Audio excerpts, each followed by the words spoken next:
Welcome, friend, to another journey together. Tonight, you will unlock eternal wisdom that Buddhist masters have embraced for eons to calm the agitated mind and attain profound, restorative slumber.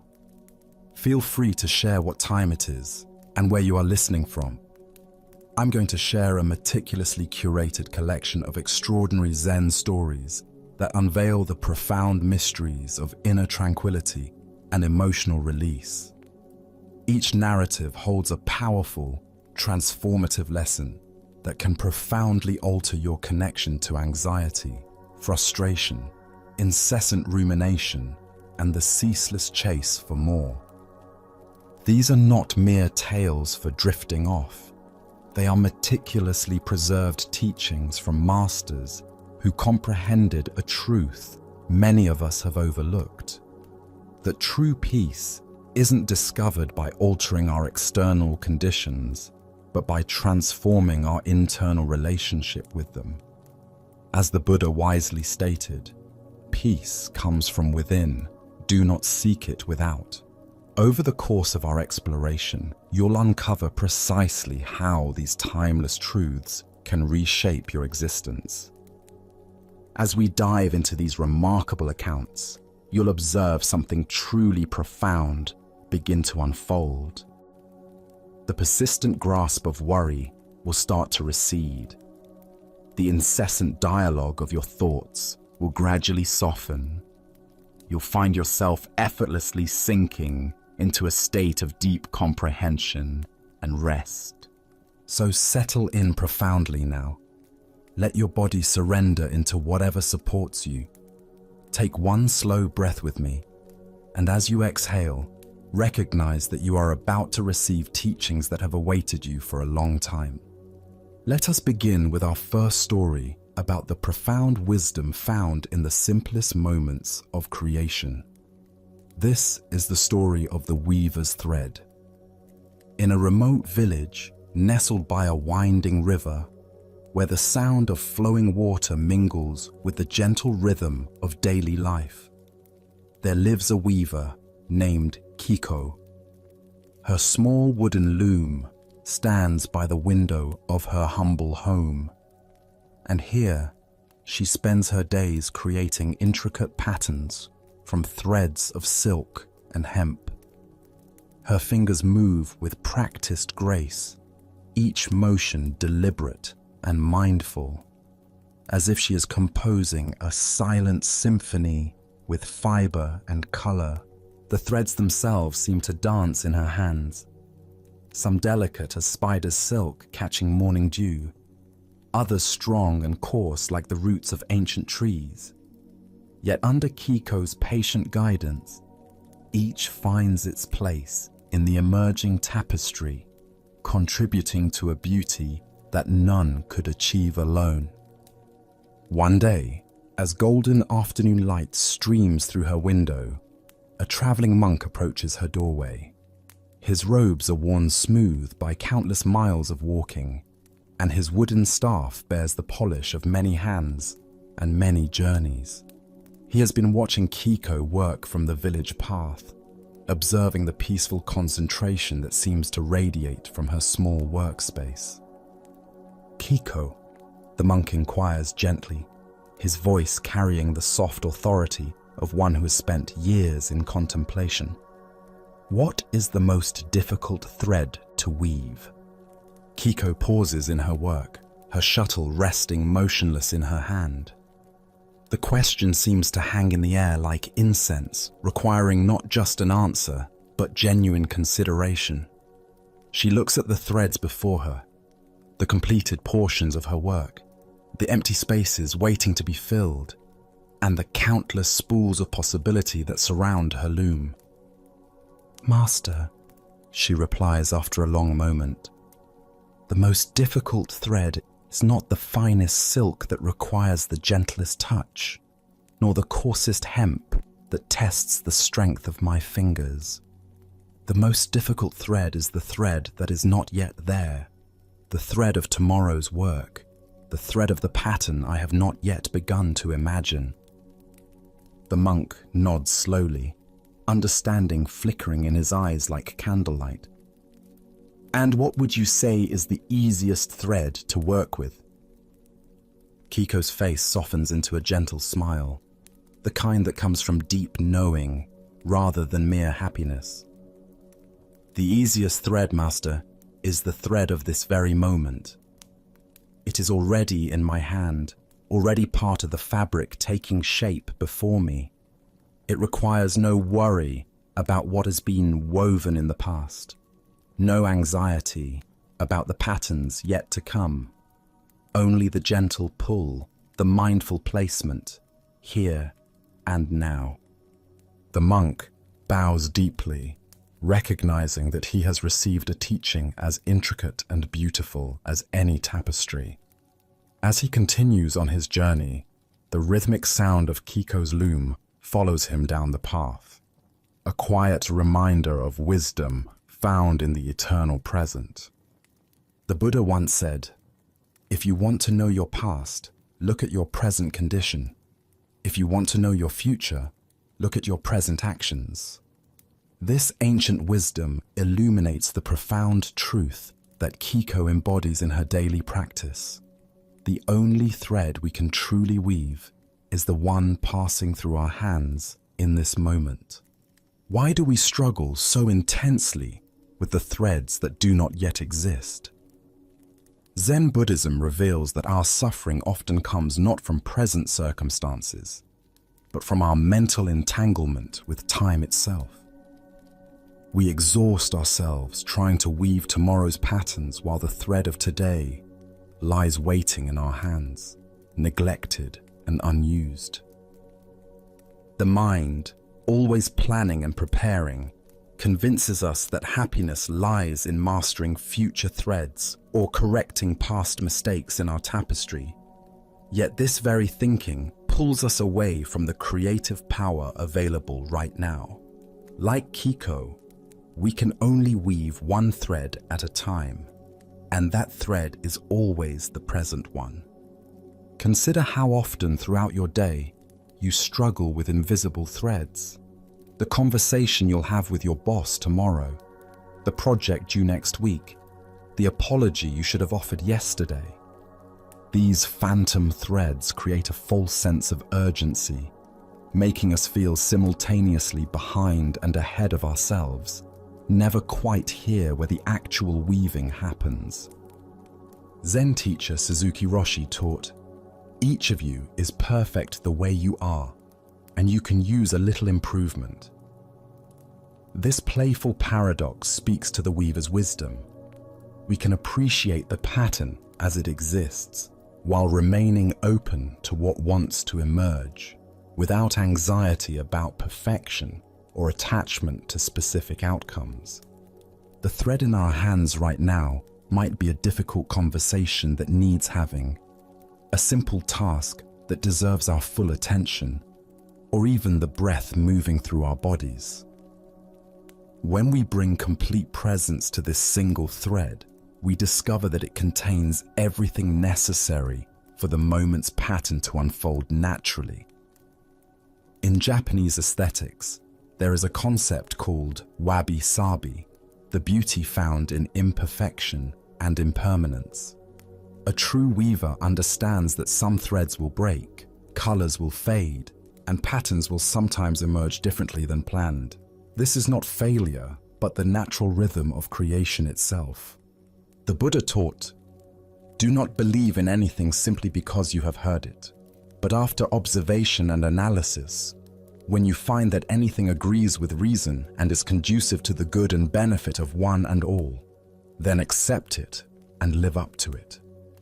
The weaver's thread teaches us to trust our direct experience of this moment rather than our theories about past or future moments. Tonight, as you prepare for rest, notice what thread is actually in your hands. Perhaps it's the simple act of breathing, the sensation of your body settling into bed, or the gratitude for the day that has passed. Can you weave this single thread with the same patient attention that Kiko brings to her loom? As the Buddha reminded us, the present moment is the only time over which we have dominion.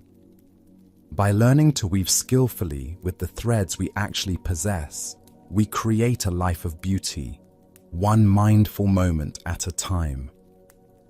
Our next story reveals the profound wisdom hidden in what remains unmanifested.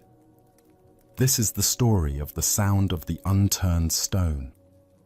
In a mountain monastery where ancient pines stretch toward clouds and morning mist clings to weathered stone paths, a young acolyte named Jiro tends the gardens with passionate devotion. Each day before dawn, he can be found among the carefully arranged stones and meticulously pruned plants, his movements precise and purposeful. He waters each plant according to its needs, removes every weed before it can establish roots, and polishes the stepping stones until they gleam like dark mirrors in the early light. The garden itself is a masterpiece of restraint and balance. Moss grows in deliberate patches between stones, creating patterns that seem both planned and completely natural. Small bamboo fountains fill with water and tip rhythmically, their soft clacking marking time like a meditation bell. Cherry trees offer their blossoms briefly each spring, then return to elegant simplicity, teaching the beauty of impermanence through their seasonal cycles. Jiro takes particular pride in the stone pathways that wind through this sacred space. Each morning, he carefully polishes every visible surface, ensuring that visitors walking in meditation will find no distraction in dirt or debris. His attention to detail has earned quiet recognition from the elder monks, and he feels a growing sense of accomplishment in his service. One morning, as pale sunlight filters through the pine branches and birds begin their daily chorus, the master approaches while Jiro is bent over his polishing work. The old monk's feet make no sound on the stone path, and his presence brings a quality of stillness that seems to deepen the garden's natural peace. "Young one," the master says, his voice carrying both warmth and authority, "you are truly diligent in your care for this place. Your dedication brings beauty to what we all enjoy. Tell me, in all your time listening to this garden, what is the most profound sound you have discovered here?" Jiro straightens, his cloth still in hand, and considers the question carefully. The garden offers many sounds to the attentive ear: the gentle rustling of bamboo leaves in the morning breeze, the sweet songs of birds calling to their mates, the distant temple bell that marks the hours of prayer and meditation, and the soft trickling of water over stones in the small stream that borders the meditation area. "Master," he replies thoughtfully, "perhaps it is the song of the nightingale that visits the cherry tree each morning, or the whisper of wind through the bamboo grove, or the peaceful sound of water flowing over the stones in our stream." The master listens to each suggestion with patient attention, but each time he gently shakes his head, his expression neither approving nor disapproving, simply waiting. Finally, feeling somewhat lost, Jiro admits with humble honesty, "Master, I confess I do not know. Please, teach me." Without speaking, the master moves to a small moss-covered stone that sits half buried beside the main path. It is an unremarkable stone, weathered and ancient, partially hidden by soft green moss that has grown undisturbed for many seasons. The master points to it with one finger. "Listen carefully," he instructs. Jiro approaches the stone and bends down, bringing his ear close to its moss-covered surface. He strains to hear something, anything, that might be emanating from this ordinary piece of earth and mineral. Minutes pass in concentrated attention, but he hears nothing beyond the familiar sounds of the garden around him. "Master," he finally says, still leaning close to the stone, "I hear no sound at all." "And are you still listening?" the master asks. "Yes, master, but there is truly no sound coming from this stone? The master's face brightens with the gentle satisfaction of a teacher whose student has discovered something precious. Precisely, he says with quiet joy. The most profound sound in this garden is the sound of the unturned stone. It is the silence that allows all other sounds to exist and be heard clearly. It is the pregnant potential of what has not yet been revealed or disturbed. Buddha's wisdom reminds us, silence is not empty, it is full of answers. The deeper teaching here shows us that in our constant seeking for meaning in the obvious and dramatic, we often overlook the profound wisdom available in what remains unmanifested, unspoken, and undisturbed. Why do we so consistently seek truth only in what makes noise? Zen Buddhism points to our conditioning toward the dramatic and obvious. Like Jiro, we notice the beautiful songs, the flowing water, the gentle wind, all wonderful sounds that deserve appreciation. Yet we miss the fundamental silence that makes all sound possible, the pregnant emptiness from which everything emerges and to which everything returns. Our minds have been trained to value activity over stillness, speech over silence, and the revealed over the potential.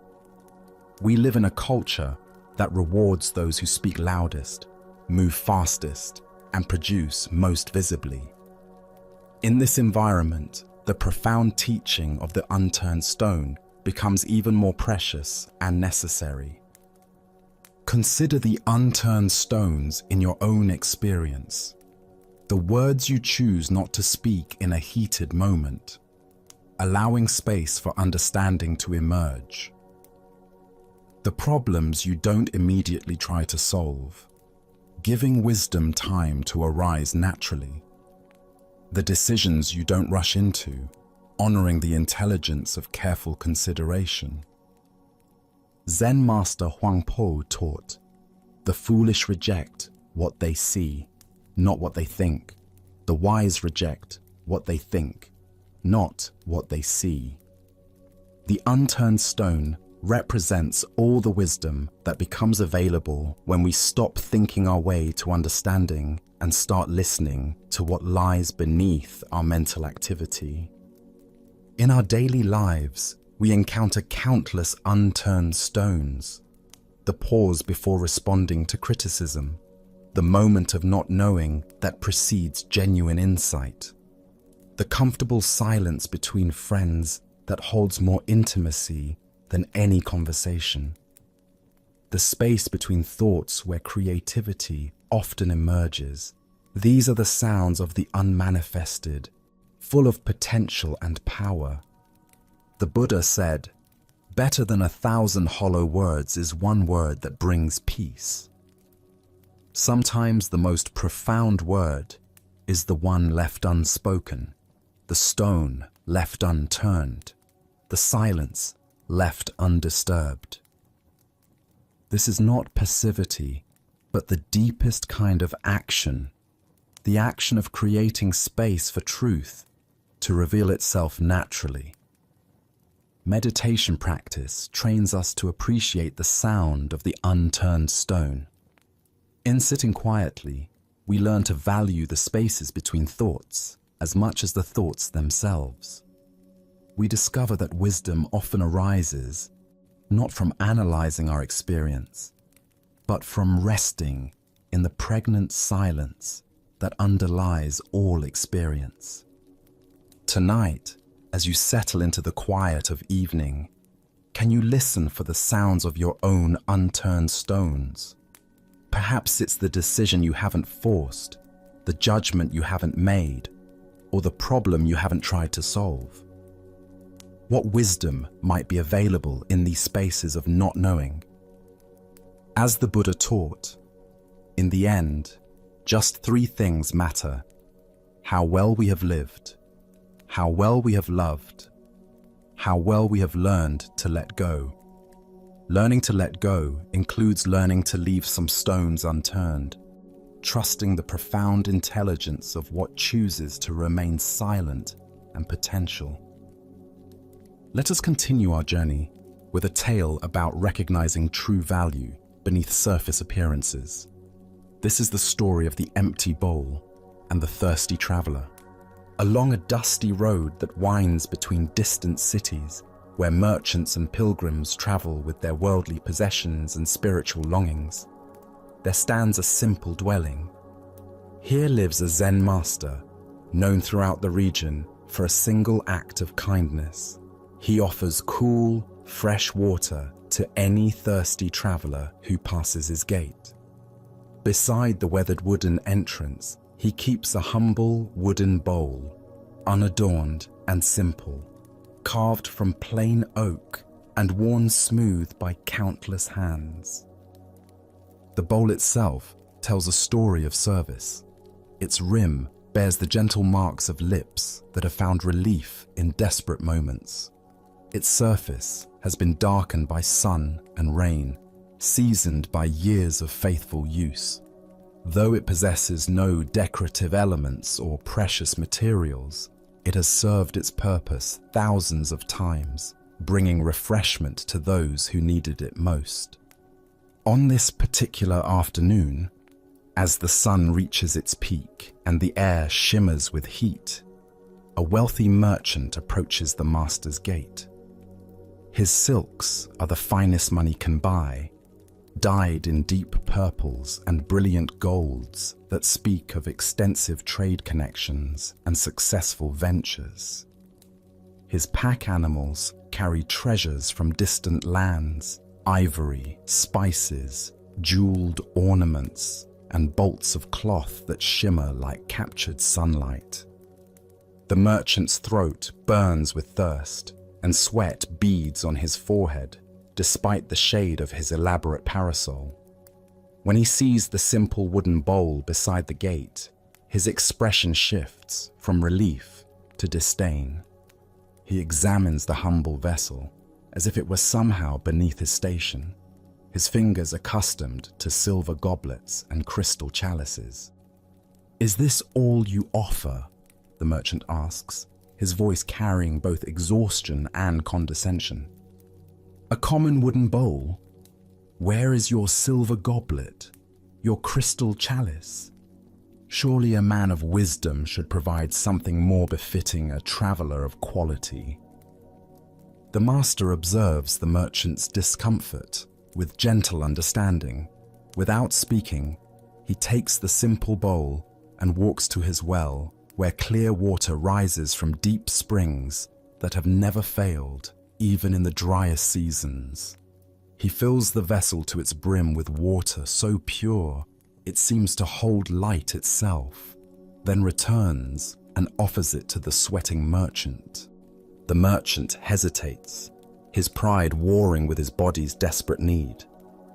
The water looks crystal clear and inviting, promising immediate relief from his parched condition. Finally, his thirst overriding his disdain for the humble vessel, he accepts the bowl with reluctant hands and drinks deeply. The water is everything he needs. Cool, refreshing, sweet, with the taste of deep earth and clean stone. It flows down his throat like liquid relief, restoring his strength and clearing his mind. For a moment, he forgets entirely about the bowl itself, conscious only of the profound satisfaction of his thirst being quenched completely. "Thank you," the merchant finally says, feeling genuinely grateful as his body returns to balance and comfort. "That was exactly what I needed." But then, as he hands back the empty bowl, his earlier judgment returns. "However, master, a man of your supposed wisdom should truly offer something more fitting for distinguished travelers." The master receives the empty bowl with the same calm attention he had shown in filling it. He looks at the merchant with eyes that hold no judgment, only patient understanding of human nature and its curious attachments. My friend, he says gently, the value of water lies in its ability to quench your thirst, not in the vessel that contains it. This empty bowl, when filled, serves its purpose perfectly. A golden goblet, if it holds no water, offers nothing to someone dying of thirst. The Buddha observed, "We are what we think.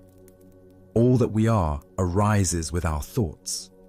With our thoughts, we make the world." What emerges from this story is our tendency to confuse the container with the content, to mistake external form for inner essence. Why do we so readily judge value by surface appearances?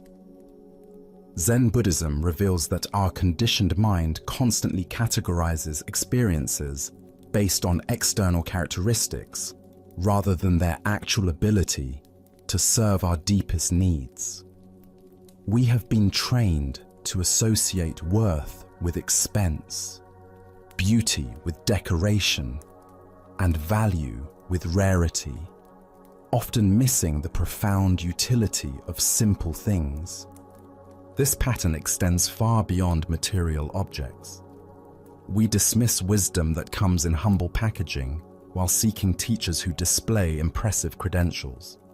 We overlook genuine love from ordinary people while chasing relationships with those who possess social status or physical beauty. We undervalue our own simple acts of kindness while believing that only grand gestures matter. The empty bowl represents a profound Zen principle. True functionality transcends decoration.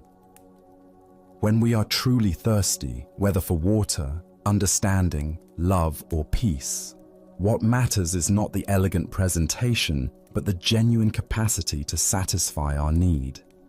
A simple answer that brings clarity serves us better than a complex explanation that leaves us confused. Zen Master Dogen taught, "To study the way is to study the self. To study the self is to forget the self." The empty bowl teaches us to forget our preoccupations with appearances and focus on what actually serves. When we drop our attachments to how things should look, we become available to appreciate how things actually function. Consider the empty bowls in your own life. The friend who offers simple presents instead of elaborate advice. The job that provides meaningful work rather than impressive titles. The home that offers genuine comfort instead of magazine-worthy decoration. The spiritual practice that brings real peace rather than social recognition. Our consumer culture constantly suggests that we deserve the finest vessels, the luxury car, the designer clothes, the premium experiences. While these things aren't inherently problematic, the story reveals what happens when we become so focused on the container that we lose sight of the content. We can spend so much energy seeking impressive vessels that we forget to appreciate the pure water of simple satisfaction. The Buddha said, "Health is the greatest gift, contentment the greatest wealth, faithfulness the best relationship." The merchant in our story possessed material wealth, but lacked the contentment that would have allowed him to appreciate the gift he received. His attachment to impressive vessels prevented him from fully enjoying the perfect water. The master's empty bowl also represents the Zen concept of beginner's mind, approaching each moment without preconceptions about how it should appear. When we empty ourselves of expectations about form, we become available to receive whatever content life offers with genuine appreciation. Tonight, as you drink from whatever vessel holds your evening water, can you appreciate the miracle of thirst being quenched regardless of the cup's appearance? Can you notice the empty bowls in your life that serve you perfectly despite their humble presentation? As the Buddha taught, better than ruling the whole world better than going to heaven, better than lordship over all the worlds, is the first step on the path to truth. Sometimes that first step means recognizing that the simplest vessel, offered with genuine care, contains everything we truly need. Now, let us explore a Zen story about the illusions created by comparison and the light that reveals our true nature. This is the story of the monk's shadow. In a monastery where golden evening light streams across ancient courtyards and the sound of evening prayers mingles with the settling quiet of day's end, a young monk named Taiki struggles with feelings that gnaw at his peace like persistent hunger. Each day, he watches his fellow practitioners with a mixture of admiration and despair, comparing his own stumbling progress to their apparent mastery. During meditation, while others sit in perfect stillness, Taiki's mind races with thoughts like excited monkeys, jumping from branch to branch. When the community chants ancient sutras, his voice seems thin and uncertain beside the rich, confident tones of the senior monks. In discussions of Dharma, while others offer profound insights drawn from deep understanding, Taiki finds himself silent, feeling that his simple questions reveal only ignorance. The senior monks move through their daily activities with a grace that seems effortless. Their walking meditation flows like water over stones. Their work in the gardens appears more like dance than labor, and their presence carries a quality of stillness that makes others feel peaceful simply by being near them. Taiki watches these accomplished practitioners and feels his own inadequacy like a stone in his chest. Why can't I be like them? He wonders during long nights when sleep eludes him. When will I develop their wisdom, their serenity, their natural understanding of the way? These questions circle in his mind like crows, creating more agitation and taking him further from the peace he seeks. One evening, as the sun sinks low toward the horizon and paints the monastery walls in warm gold and deep amber, Taiki sees his master walking slowly across the central courtyard. The evening light stretches behind the old teacher, creating a long, dramatic shadow that extends far across the stone ground, reaching nearly to the opposite wall. Taiki's own shadow, cast by the same low sun, appears small and stays close to his feet. The contrast strikes him immediately. His master's shadow seems vast and encompassing, while his own appears insignificant and limited.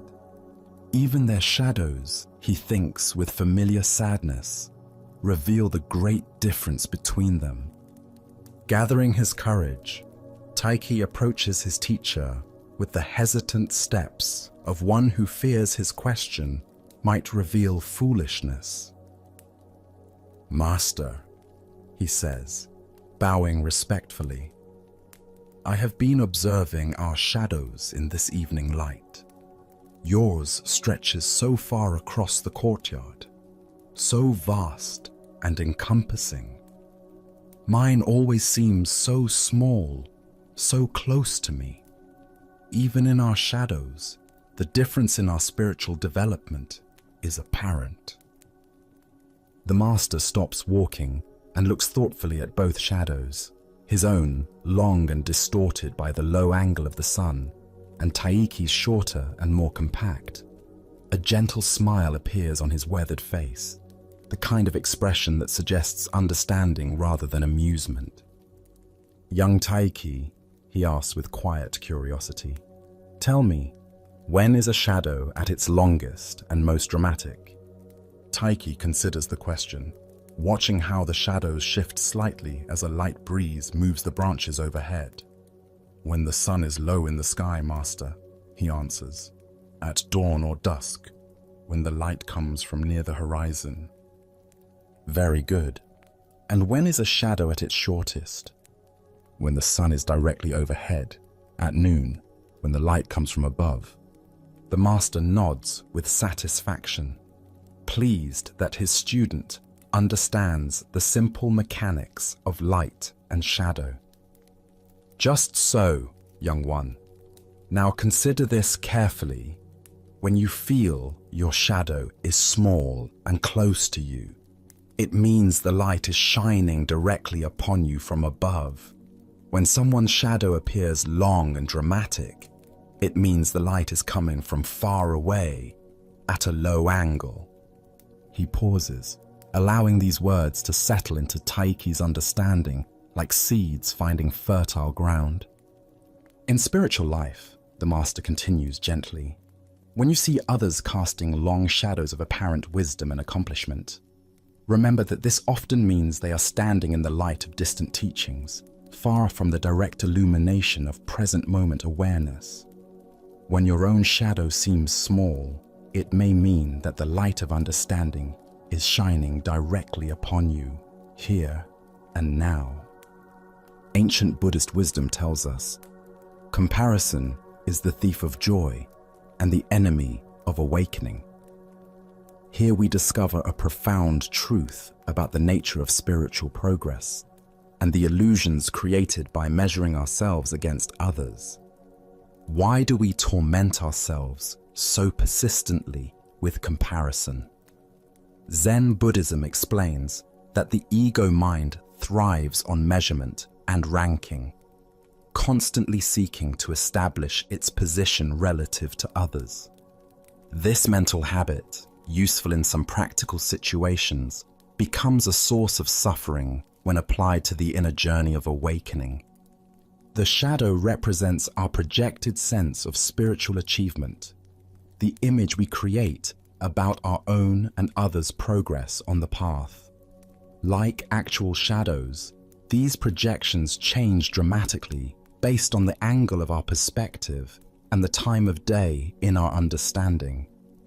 What appears as impressive spiritual advancement from one viewpoint may look quite different from another.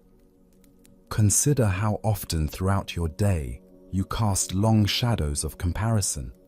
Perhaps you measure your meditation practice against someone who appears more disciplined, your understanding against someone who seems more learned, or your peace of mind against someone who seems naturally serene.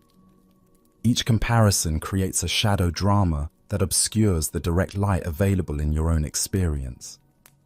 Zen teacher Suzuki Roshi said, "Each of you is perfect the way you are, and you can use a little improvement." This paradox points to the middle way between spiritual complacency and the suffering of comparison. We can appreciate our current condition while remaining open to growth, without the mental violence of measuring ourselves against artificial standards. The Master's teaching reveals that short shadows often indicate direct illumination. In spiritual terms, this means that feelings of being a beginner, moments of not knowing, and experiences of humility might actually indicate that we're receiving direct teaching from life itself. The light of wisdom is shining right on us, creating little shadow because we're not standing in the way of its illumination. Long shadows, while sometimes impressive in their reach, can indicate distance from the source of light. In spiritual life, this might manifest as elaborate philosophies that substitute for direct experience, impressive teachings that keep us from simple presence, or complex practices that distance us from the immediate availability of peace. The Buddha taught, there are only two mistakes one can make along the road to truth: not going all the way and not starting. When we become preoccupied with the length of our shadow compared to others, we stop walking our own path. We forget that each person's journey unfolds according to its own timing and requirements. The monastery courtyard where this story unfolds, represents the community of practitioners where we all live, whether in formal spiritual settings or in the everyday world. In this shared space, we can choose to use others' apparent progress as inspiration rather than intimidation, understanding that different people cast different shadows depending on where they stand in relation to the light. Tonight, as you notice the actual shadow cast by your body in lamplight or moonlight, can you remember that its size and shape depend entirely on the position of the light source? Can you apply this understanding to the spiritual shadows you perceive in yourself and others, recognizing that comparison reveals more about perspective than about actual attainment? As the Buddha reminded us, the only real failure in life is not to be true to the best one knows. When we stop chasing the long shadows of others and attend to the light shining directly on our own path, we discover that our truest spiritual work happens not in the dramatic projections of comparison, but in the immediate intimacy of this moment's experience. As we continue our journey through the wisdom of Zen Buddhism, let us turn to a story about releasing the burdens of the past. This is the tale of the stone and the river's memory. High in the mountains, where ancient rivers carve deep channels through weathered stone and the sound of rushing water echoes off canyon walls, a wise hermit makes his home in a simple cave overlooking one of these powerful currents.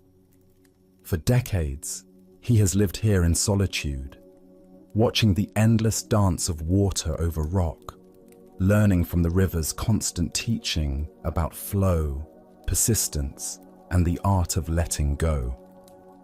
Seekers climb the difficult mountain paths to find him, drawn by stories of his understanding and his ability to help people release the heavy burdens they carry in their hearts. They arrive dusty and tired from the journey, often carrying more than physical packs. They bring regrets, mistakes, and memories that weigh heavier than any stone.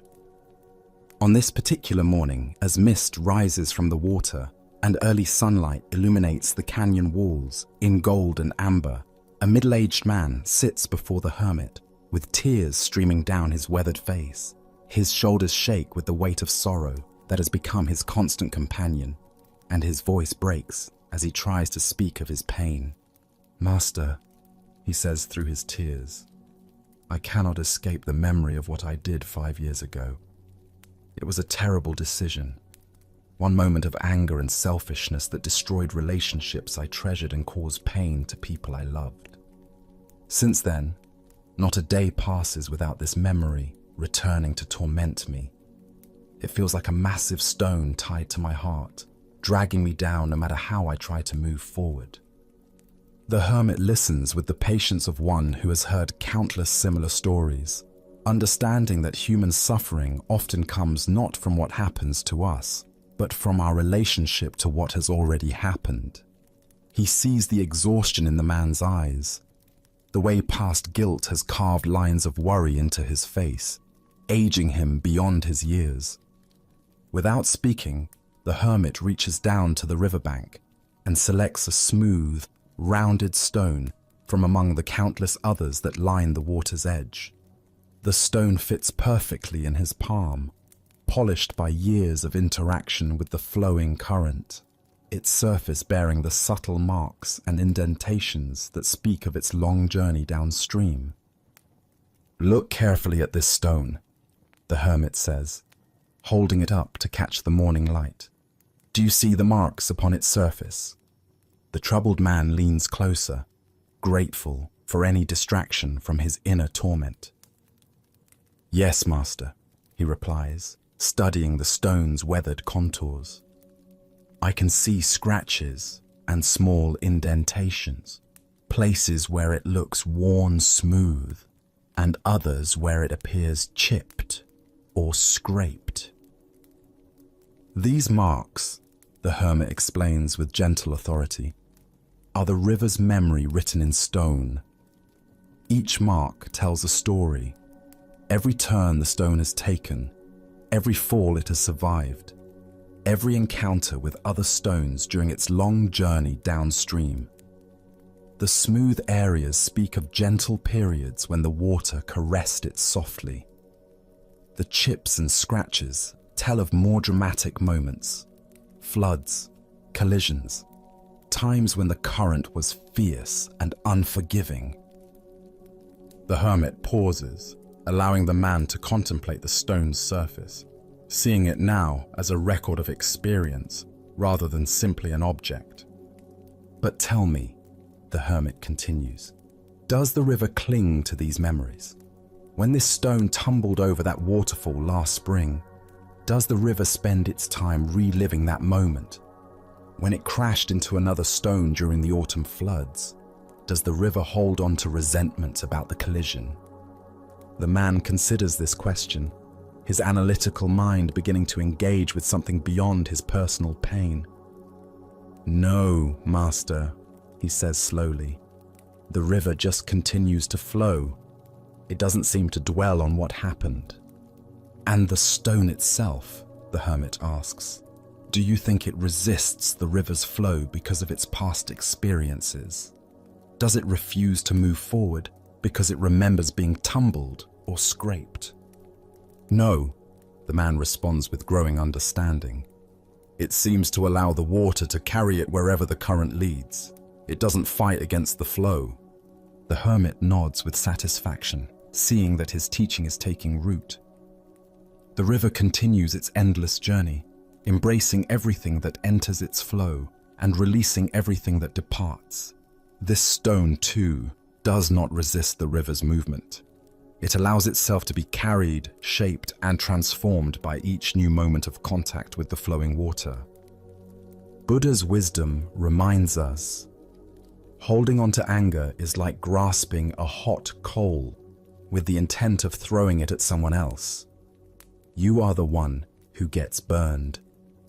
This tale unveils the profound difference between memory and clinging, between learning from the past and being imprisoned by it.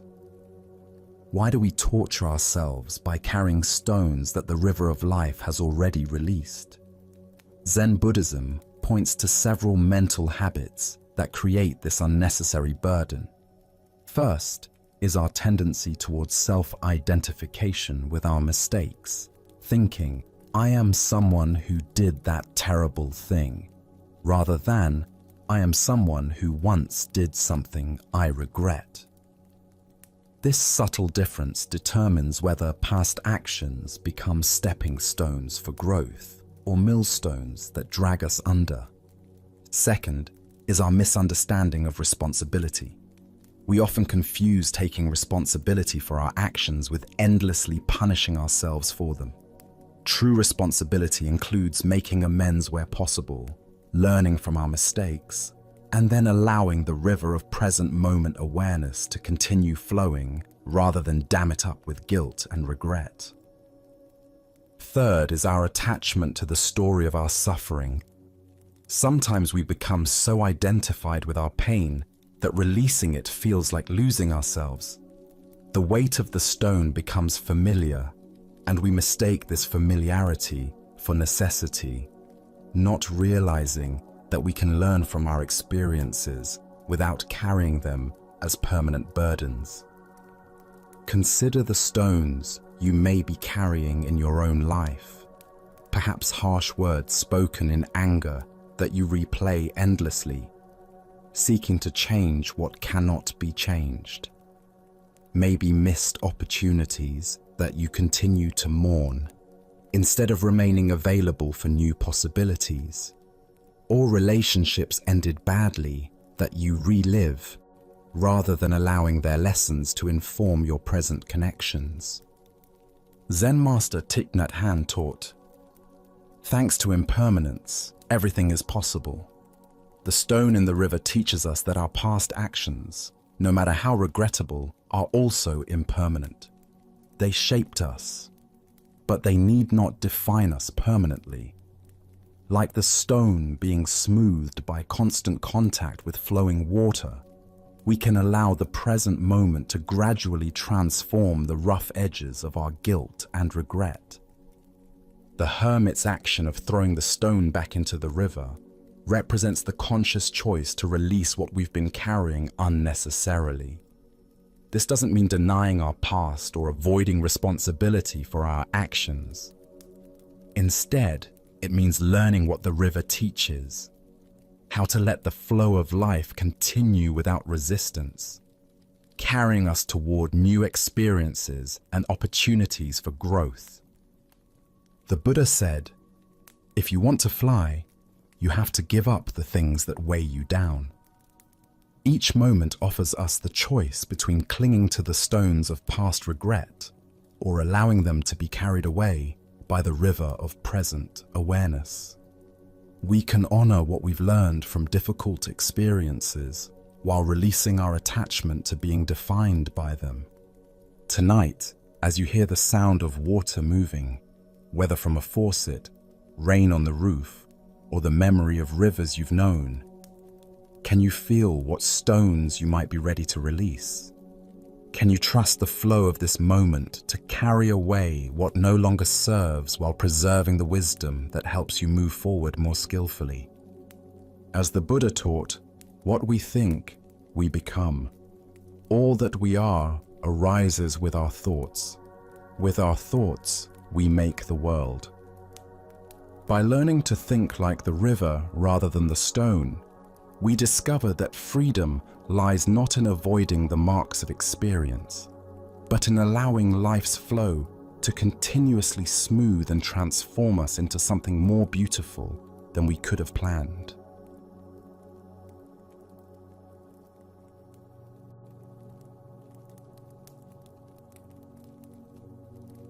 Let us continue on our journey with a story about discovering the source of true freedom. This is the tale of the student and the master's heart. In a peaceful monastery garden where cherry blossoms drifted like snow, a young student approached his teacher during evening meditation.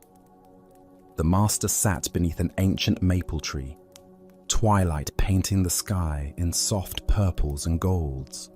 This student had been practicing earnestly for years, yet lately questions had been arising that reached deeper than formal instruction. Taking a seat beside his teacher, the student gathered courage to voice what had been troubling him. "Master," he began quietly, "when I was young, I had a deep desire for my family and loved ones to be proud of me.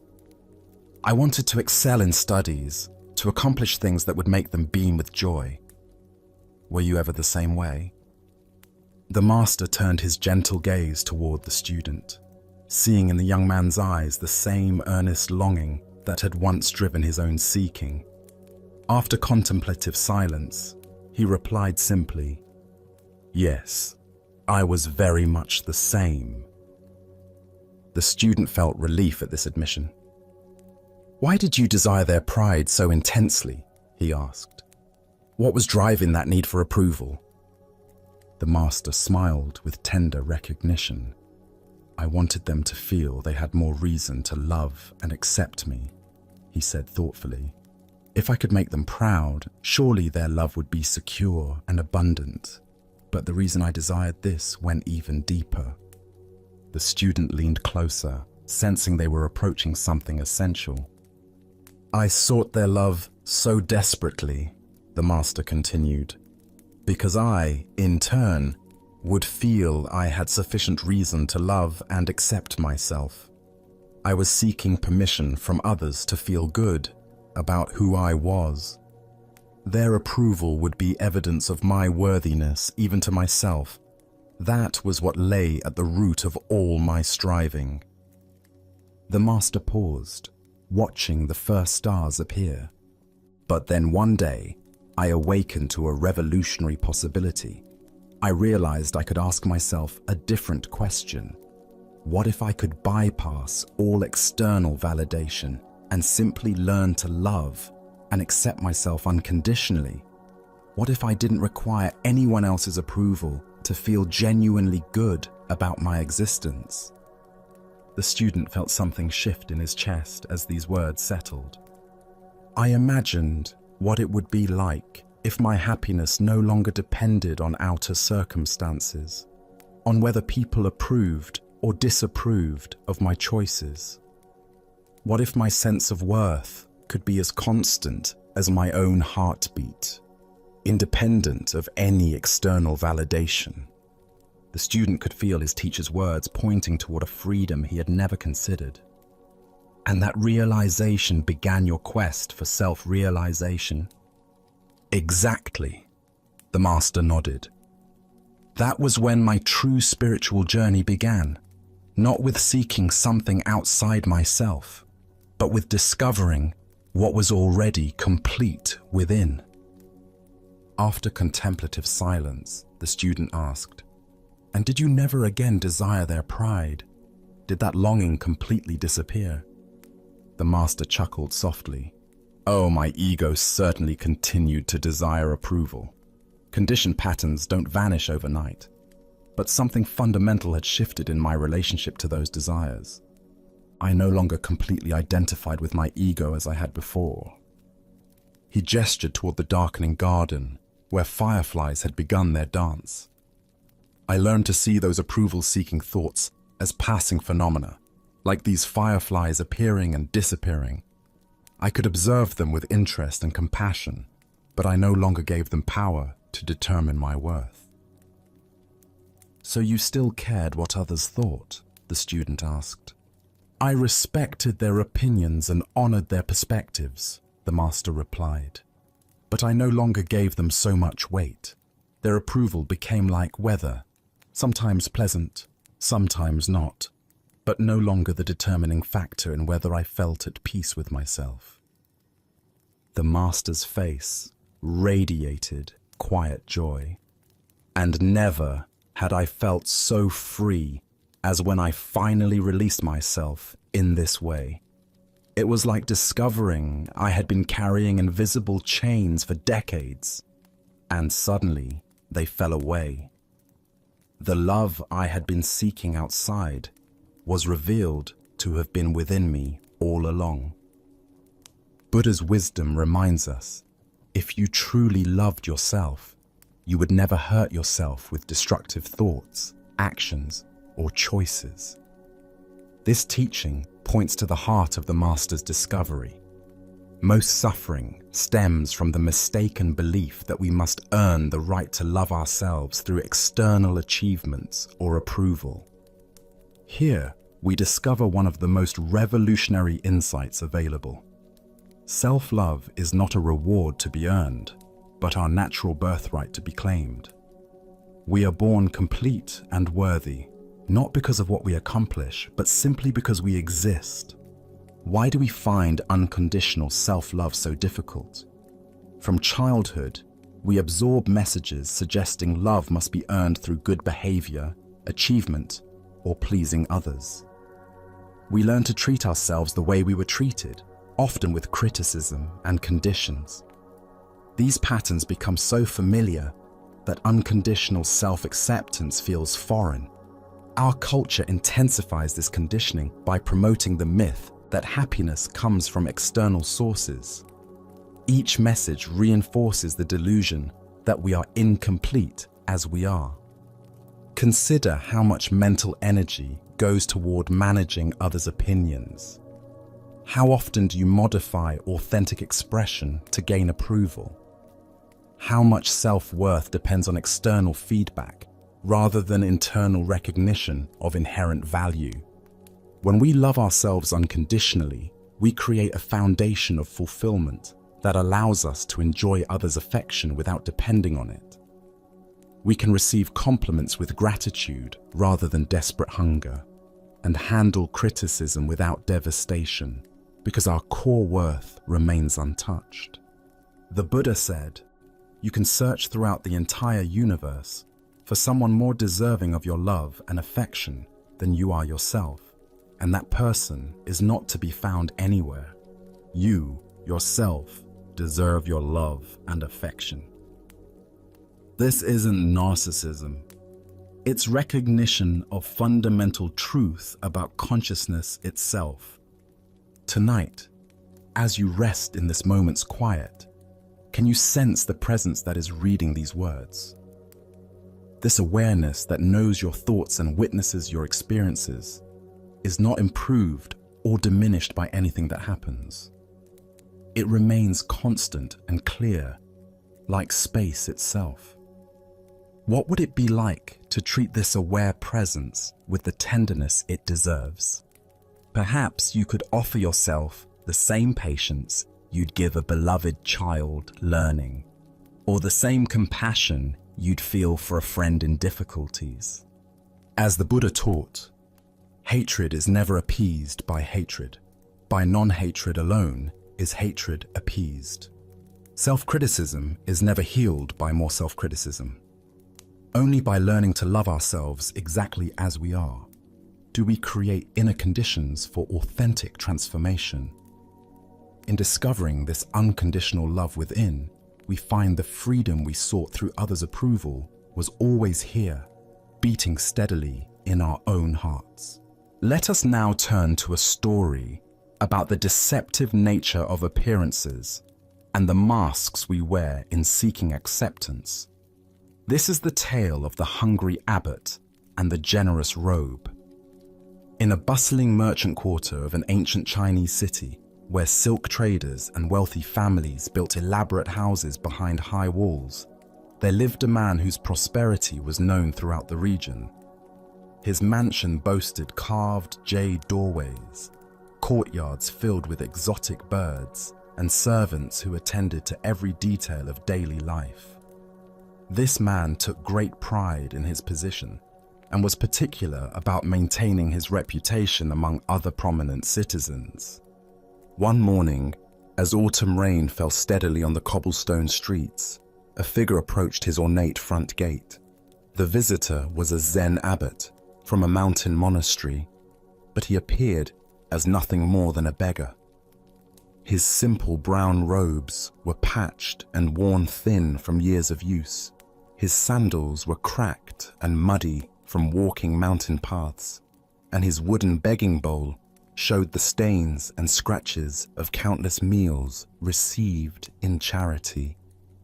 The abbot stood quietly at the gate, rain dripping from his shaved head, and waited with the patient dignity that comes from years of spiritual practice. When the gatekeeper finally noticed him, the man's expression immediately showed disdain. "What do you want, beggar?" the gatekeeper asked harshly, not bothering to bow or show any respect. "This is the house of an important man. We have no scraps for wanderers." "I am traveling and seeking alms," the abbot replied gently. "Perhaps your master would offer a simple meal to a monk." The gatekeeper looked him up and down with obvious contempt. These ragged clothes, this worn appearance. Clearly this was just another vagrant trying to take advantage of his master's household. "Be gone," he commanded. "My master does not waste food on beggars. Seek your charity elsewhere." The abbot accepted this rejection without anger or argument. He simply bowed, turned, and walked back into the rain, his empty bowl tucked beneath his arm. Several hours later, as the afternoon sun broke through the clouds, the same figure returned to the same gate. But now everything had changed. The abbot wore his formal ceremonial robes, rich golden silk embroidered with intricate patterns, a magnificent purple sash across his shoulders, and prayer beads carved from precious wood. His bearing remained humble, but his appearance now spoke unmistakably of high spiritual rank and monastery wealth. This time, when the gatekeeper saw him approaching, his entire demeanor transformed. "Welcome, honored master," he exclaimed, bowing deeply. Please enter. My master will be so pleased to receive such a distinguished visitor." The rich man himself hurried out to greet the abbot personally, offering elaborate bows and flowery words of welcome. "Venerable sir, what an honor for our humble household. You must join us for our finest meal. Please allow us to serve you." They ushered the abbot into their most elegant dining room, where servants quickly prepared a sumptuous feast. Delicate fish, perfectly seasoned vegetables, fragrant rice, and sweet desserts filled the low table. The rich man sat opposite the abbot, beaming with pride at his ability to host such an important religious figure. As the first course was served, the abbot did something completely unexpected. Instead of eating, he carefully removed his beautiful ceremonial robe and folded it with great attention. Then, with deliberate precision, he placed the folded robe directly in front of the feast, as if it were the honored guest. Standing up with quiet dignity, the abbot spoke clearly so all present could hear. "This meal is not for me, it is for the robe." Without another word, he walked out of the house, leaving behind both the magnificent feast and the rich man's stunned realization of his own superficial judgment. Buddha's wisdom reminds us, judge not by appearances, a rich heart may be under a poor coat. Here we discover how our fixation on external appearances creates barriers to genuine human connection and spiritual understanding. Why do we judge others so quickly based on their clothing, status symbols, or outward presentation? Zen Buddhism points to our conditioned mind's habit of creating categories and hierarchies based on surface appearances. This mental shortcut allows us to feel we understand people without the more challenging work of seeing their true nature. The rich man's household represents a pattern we all recognize in ourselves. How differently do we treat the well-dressed stranger versus the poorly dressed one? How does our attention change when someone mentions their impressive job title versus their humble occupation? How does our respect shift when we learn someone's wealth or poverty? This ancient wisdom illuminates our tendency to project worth onto external symbols, rather than recognizing the inherent dignity of every person. The abbot remained exactly the same person in both encounters. His wisdom, compassion, and spiritual realization unchanged by his clothing. Yet the household's treatment of him transformed completely, based solely on appearances. Look deeply at your own patterns of judgment. Perhaps you find yourself making assumptions about people in expensive cars versus old vehicles, designer clothes versus thrift store finds, prestigious addresses versus modest neighborhoods. Each of these judgments reveals how we've been conditioned to equate external appearance with internal worth. The story points us toward a fundamental question about authenticity. If we receive a different treatment based on our presentation, which version of ourselves is real?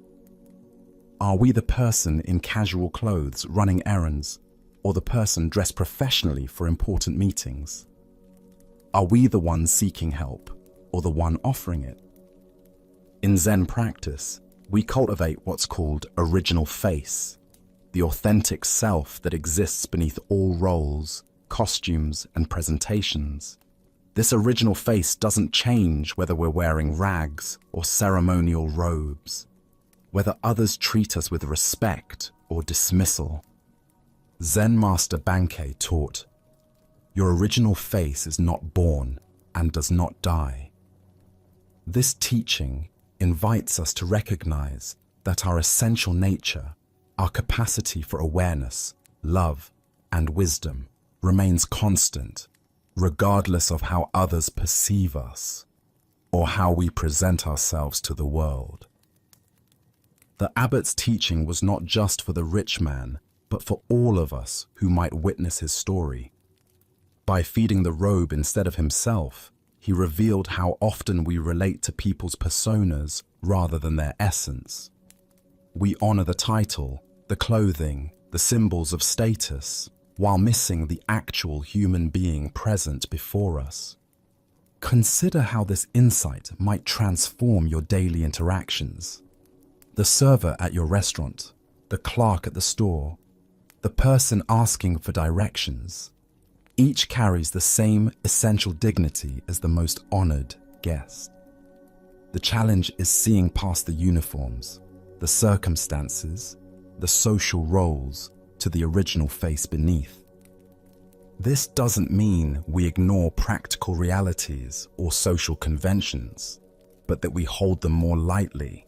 We can acknowledge someone's professional role while remembering their fundamental humanity. We can dress appropriately for occasions while knowing our worth doesn't depend on our wardrobe. Tonight, as you consider the various roles and presentations you inhabit throughout the day, can you sense the unchanging awareness that witnesses all these temporary costumes? Can you feel the original face that remains constant, whether others see you as important or invisible? The Buddha said, "Better than 1,000 hollow words is one word that brings peace."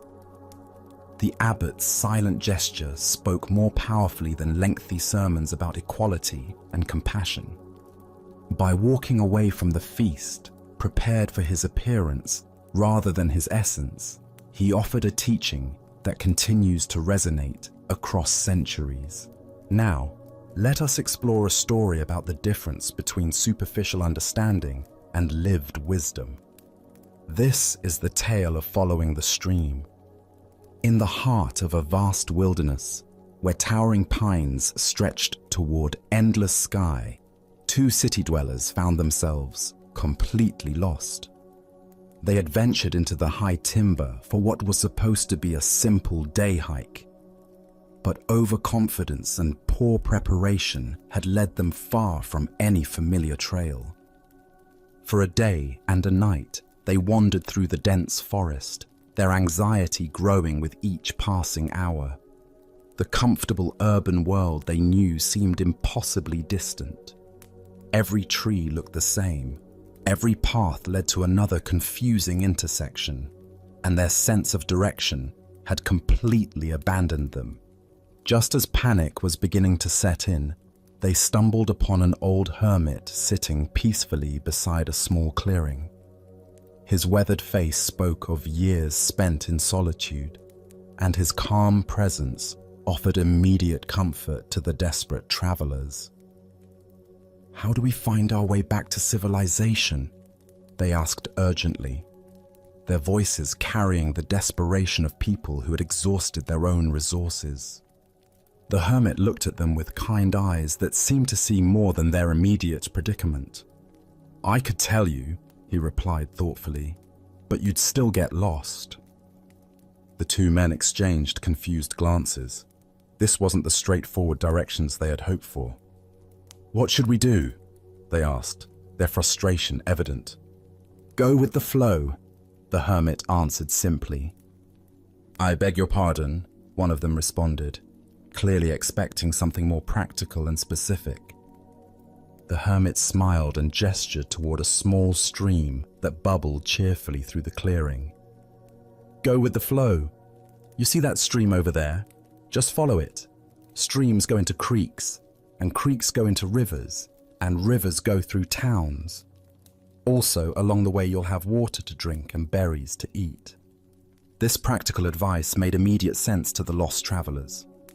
Following water downstream was indeed a reliable way to find human settlements, and the stream would provide essential resources they needed for survival during their journey. But one of the men, perhaps having heard spiritual teachings before, asked a deeper question. "Is that what Zen people mean when they say, 'go with the flow'?" The hermit paused for a moment, considering this question with the same careful attention he had given their practical need for directions. "Yes and no," he replied enigmatically, and then continued along his way, leaving the two men to find their own understanding of his words. The Buddha once said, If you understand, things are just as they are. If you do not understand, things are just as they are. This teaching points to the layered nature of wisdom that the hermit embodied in his response to the lost travelers. The deeper teaching here shows us how authentic spiritual guidance operates on multiple levels simultaneously. The hermit's advice was both completely practical and profoundly metaphorical. On the surface level, following the stream was simply good wilderness survival strategy. On a deeper level, it represented the entire approach to living that Zen encourages. Why did the hermit say the travelers would still get lost, even if he gave them directions? This points to a fundamental truth about the difference between receiving information and developing wisdom. External directions can guide us temporarily, but they don't develop our inner capacity for navigation. Real wisdom involves learning to read the natural signs and flow with the underlying currents of life itself. Consider how this applies to our spiritual seeking. We often approach teachers and teachings looking for specific directions. Tell me exactly what to do to become enlightened. Give me the precise meditation technique that will solve my problems. But this approach, while understandable, misses the deeper point. True spiritual guidance doesn't provide a map, but teaches us how to read the territory. It doesn't give us someone else's answers, but helps us develop the capacity to find our own. Like the stream that naturally knows its way to the ocean, we each have an innate wisdom that can guide us if we learn to trust and follow it. The phrase "go with the flow" has become so common in popular culture that it's almost lost its meaning, often interpreted as passive resignation or lack of direction. But the hermit's yes and no response points to a more nuanced understanding. True flowing isn't about drifting aimlessly, but about aligning our efforts with the natural currents of wisdom and compassion. The stream represents the Tao, the natural way that underlies all existence. When we align ourselves with this deeper flow, our actions become effortless and effective. We stop pushing against reality and learn to work with the grain of existence rather than against it. But this requires developing a different kind of intelligence than our usual problem-solving mind. The travelers wanted explicit directions because that's how the rational mind works, through clear, step-by-step instructions. But the deeper intelligence the hermit was pointing toward operates more like intuition, sensing the right direction moment by moment rather than following a predetermined plan. This is why contemplative traditions emphasize present moment awareness. The stream doesn't need to know where the ocean is. It simply flows in the direction that feels natural right now. Similarly, when we develop moment-to-moment mindfulness, we can sense the appropriate response to each situation without needing to figure out the entire journey in advance. Tonight, as you navigate the complexities of your own life, can you sense the streams of natural wisdom flowing beneath the surface of your daily concerns? What would it mean to trust that deeper current while still attending responsibly to practical necessities? Buddha's wisdom reminds us, thousands of candles can be lighted from a single candle, and the life of the candle will not be shortened. The hermit's guidance was like lighting a candle in the travelers' minds, providing not just directions, but a way of approaching life that could serve them in countless future situations. As we continue our journey through the wisdom of Zen Buddhism, let us turn to a story about the difference between resistance and flow. This is the teaching of the old man and the waterfall. In a mountain village where a swift river carved its way through ancient rocks, an old Taoist sage often walked along the water's edge, observing the interplay between the flowing current and the solid stones that tried to redirect its path. The villagers knew him as a gentle, contemplative man who seemed to understand something profound about the natural world that others missed. One afternoon, as storm clouds gathered and rain began to fall, the river swelled with unusual force. The current grew violent and unpredictable, rushing toward a high waterfall that dropped into a rocky gorge below. Most people avoided the area during such conditions, knowing that anyone who fell into the rapids would face almost certain death against the jagged rocks at the bottom of the falls. The old man, however, had been caught by the sudden storm while walking along his usual path. As he tried to make his way back to safety, the muddy bank gave way beneath his feet. Before he could catch himself, he tumbled into the raging torrent and was immediately swept away by the powerful current.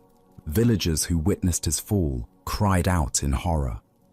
They ran along the riverbank, helplessly watching as the old man was carried toward the waterfall by waters too violent and swift for any rescue attempt. They could only watch in anguish as he disappeared over the edge, plunging into the churning chaos below. Everyone assumed the worst. No one could survive such a fall, especially not an elderly man with limited strength. The villagers prepared themselves to search for his body downstream, once the waters calmed enough to make such a search possible.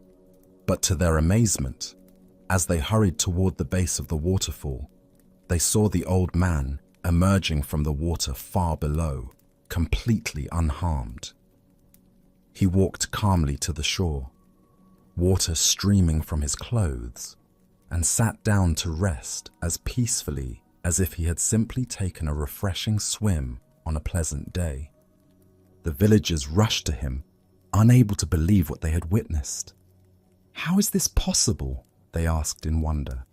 "How did you survive that terrible fall? The water was so violent, the rocks so dangerous. By all reason, you should have been killed."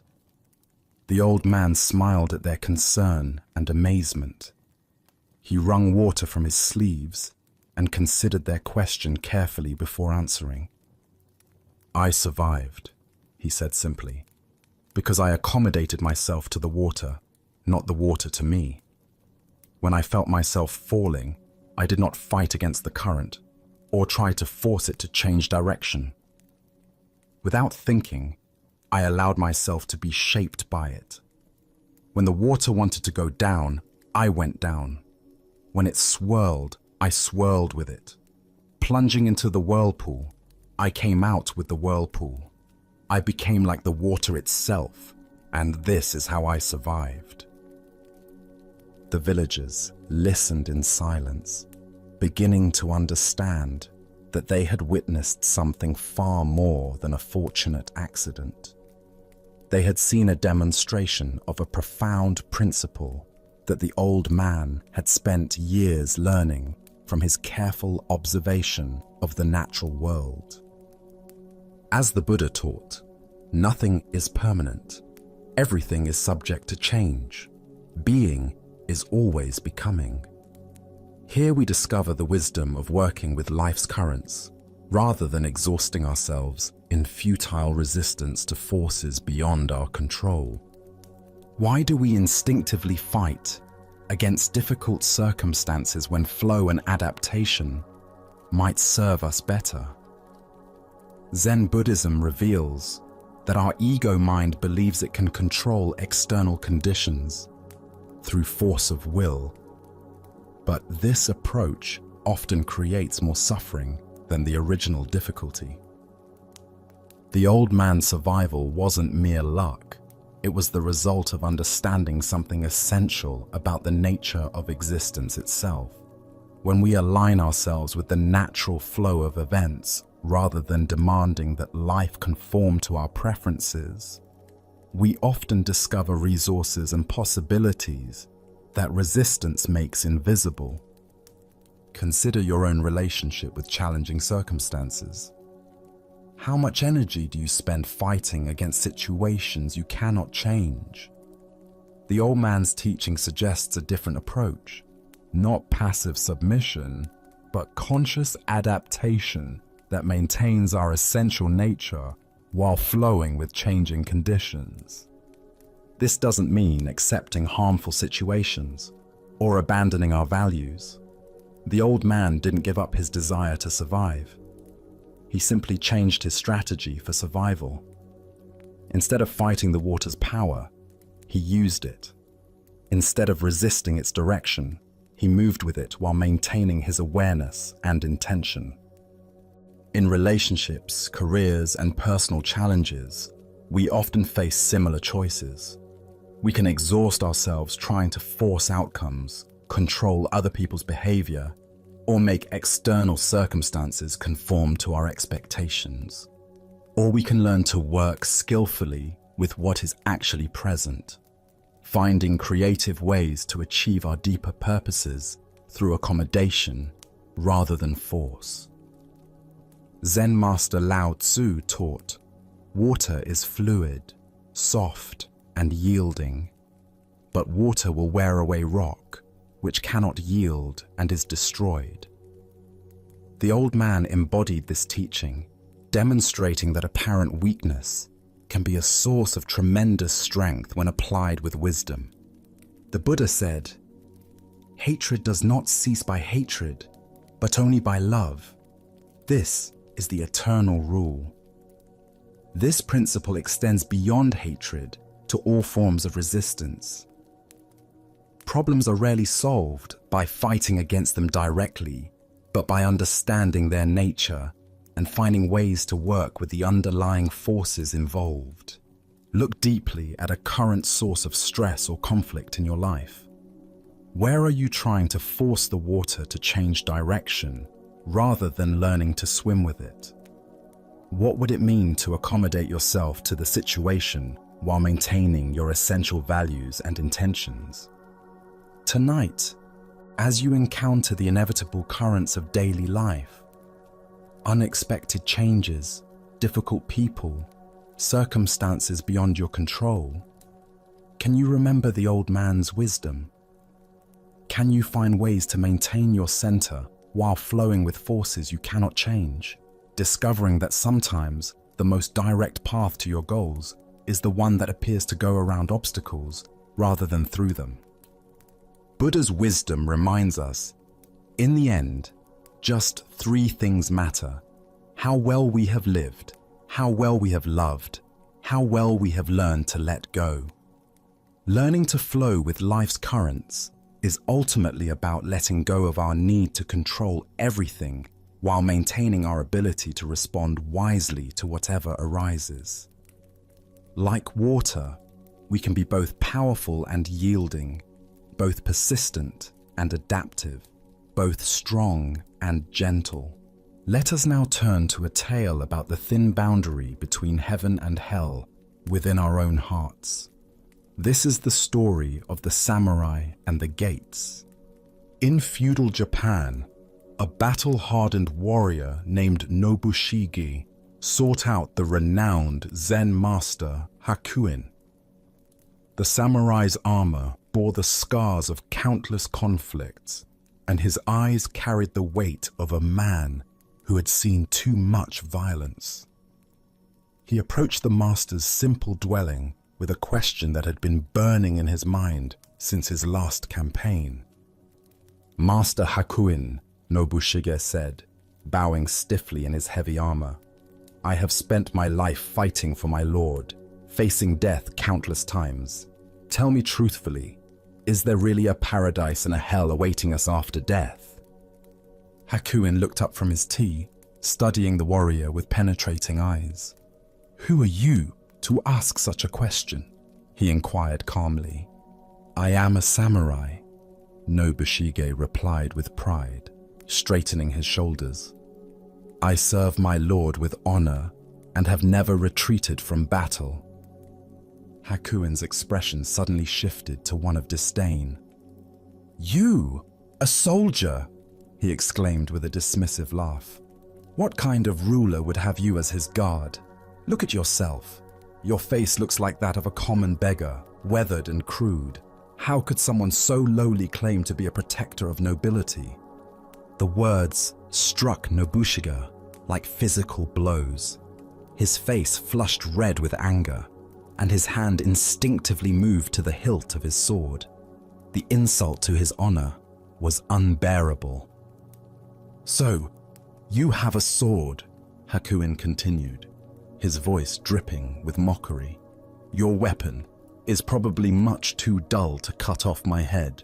I doubt you could slice through a rice paper screen, let alone defend anyone of importance."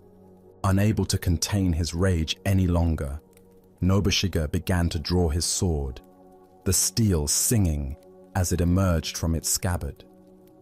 His entire body trembled with fury. His vision narrowed to focus solely on this insolent monk who dared to question his honor. At that precise moment, as the blade caught the afternoon light, Hakuin spoke with sudden clarity. "Here, open the gates of hell!" The words pierced through Nobushiga's rage like an arrow finding its target. In that instant, he saw himself clearly, consumed by anger, ready to kill over wounded pride, his mind clouded by fury. He understood that hell was not some distant realm, but the very state he inhabited in that moment. The samurai's hand froze on his sword as recognition dawned across his features. Slowly, with great reverence, Nobushiga sheathed his sword and bowed deeply before the master, his anger transformed into profound gratitude. "Here open the gates of paradise," Hakuin said gently, his voice now filled with compassion. Buddha's wisdom reminds us, hatred does not cease by hatred, but only by love. This is the eternal rule. What emerges from this story is a startling revelation about the geography of our inner world. Heaven and hell are not distant destinations, but present moment experiences we create through the quality of our consciousness. Why do we so easily find ourselves at the gates of hell? Zen Buddhism points to the three poisons that cloud our minds: greed, hatred, and delusion.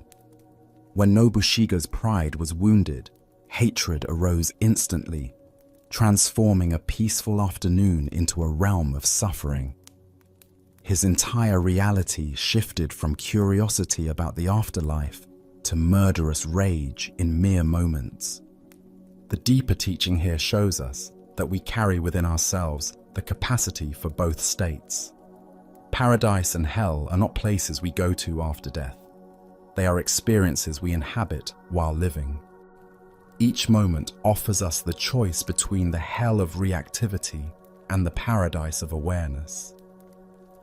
Consider how often throughout your day similar transformations occur. A critical email arrives, and suddenly your peaceful morning becomes a realm of anxiety and resentment. Someone cuts you off in traffic, and the spaciousness of your drive contracts into a tight knot of irritation. A thoughtless comment from a colleague, and your contentment dissolves into hurt feelings and defensive thoughts. In Zen practice, we cultivate the capacity to recognize these moments of transition.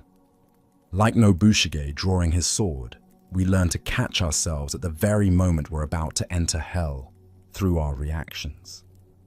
This recognition itself becomes the key that opens the gates of paradise. Zen master Huangpo taught, "The foolish reject what they see, not what they think. The wise reject what they think, not what they see."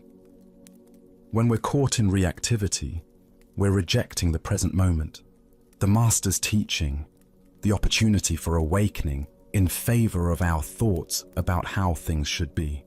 The Buddha said, "Better than 1,000 hollow words is one word that brings peace." Hakuin's apparent insults were not cruelty but compassion in disguise. By provoking Nobushige's anger so skillfully, he showed the warrior exactly what he needed to see. That hell is a state of mind we enter through our own choices.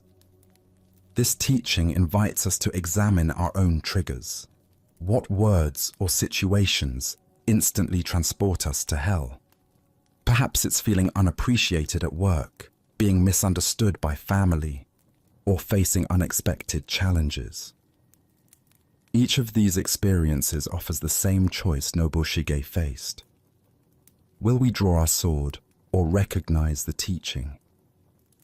Tonight, as you notice irritation arising in response to some frustration, can you remember Hakuin's lesson?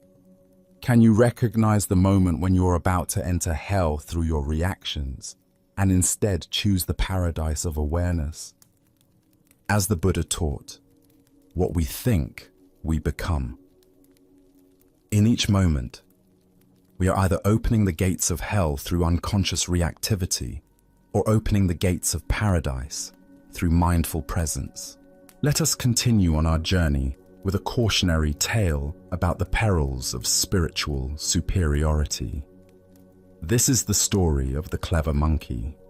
In ancient China, the Prince of Wu decided to take a pleasure boat to the famous Monkey Mountain, a place known for its abundant wildlife and scenic beauty. The prince, surrounded by his attendants and guards, approached the mountain with the casual confidence of royalty, expecting the natural world to accommodate his presence just as his human subjects did. As soon as the monkeys dwelling in the forest caught sight of the royal party, they fled in terror. The sound of chattering filled the air as dozens of monkeys scrambled up into the highest branches of the trees, their natural instinct warning them to hide from these human intruders.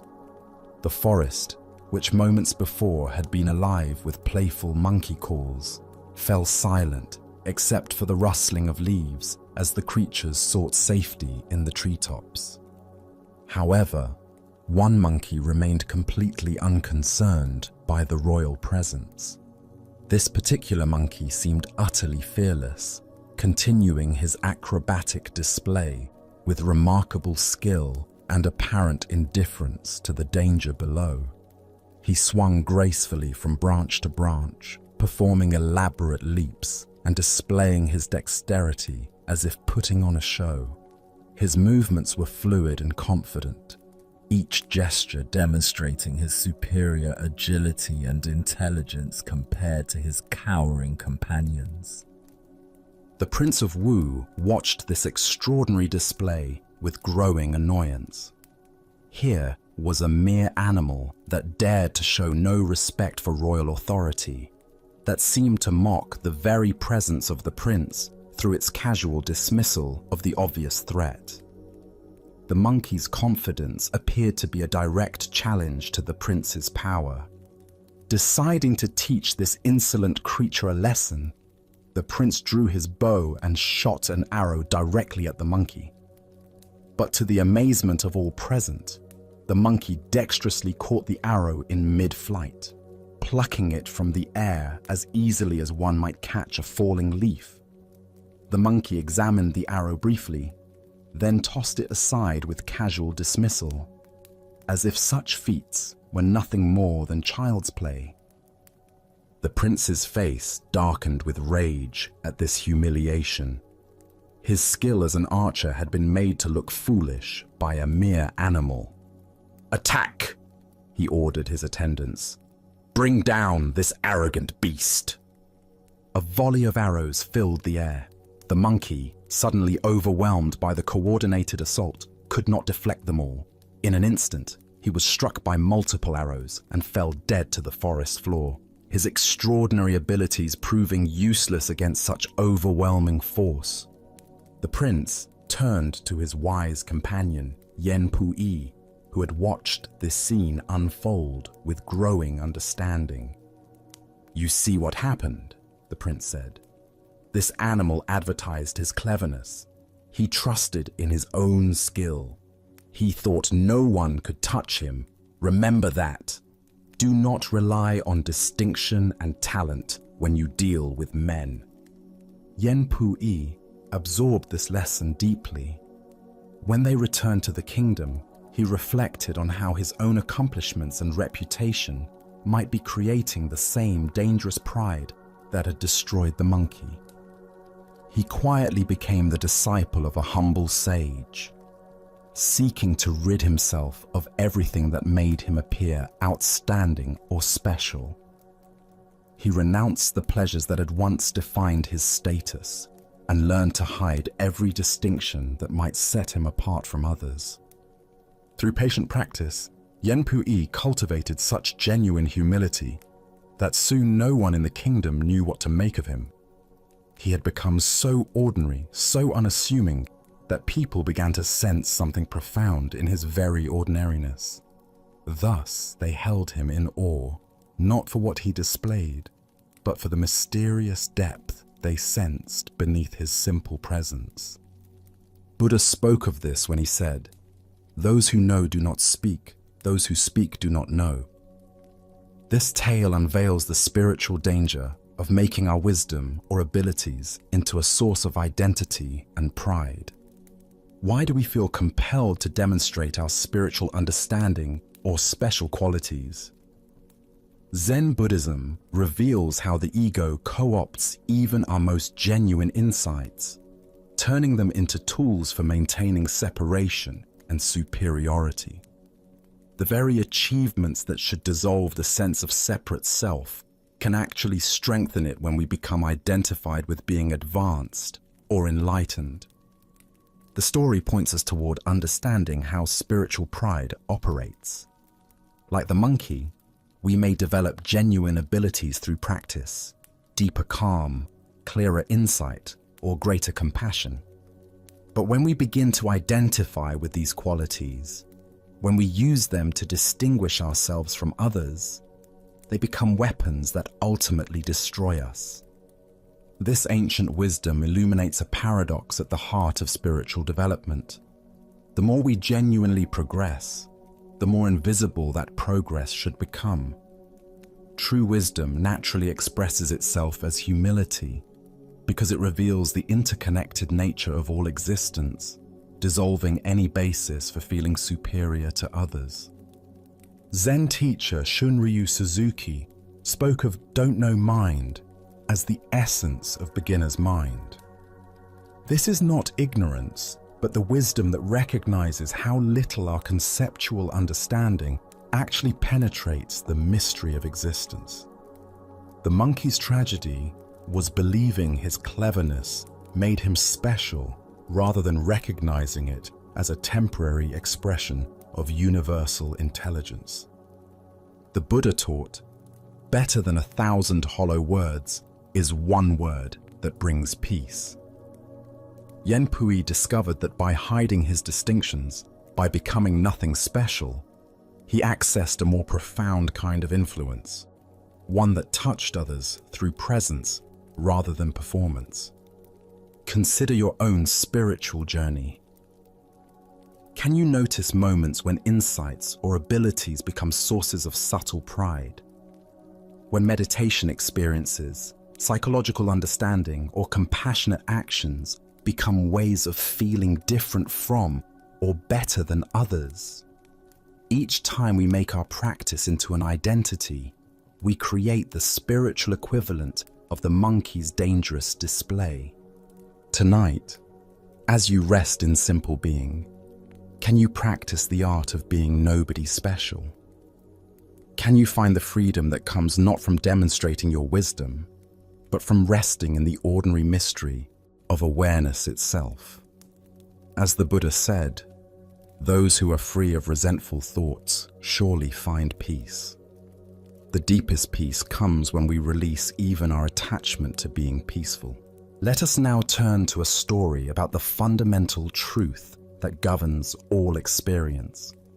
This is the teaching of the meditation student and the wise reminder. A young student had been practicing meditation for several months with sincere dedication. Each morning and evening, he would sit quietly on his cushion, close his eyes, and attempt to follow the breathing techniques his teacher had shown him. Some days, the practice felt natural and peaceful, but recently he had been struggling with what seemed like constant distraction and discomfort. On this particular morning, he could barely sit still for 5 minutes before frustration overwhelmed him.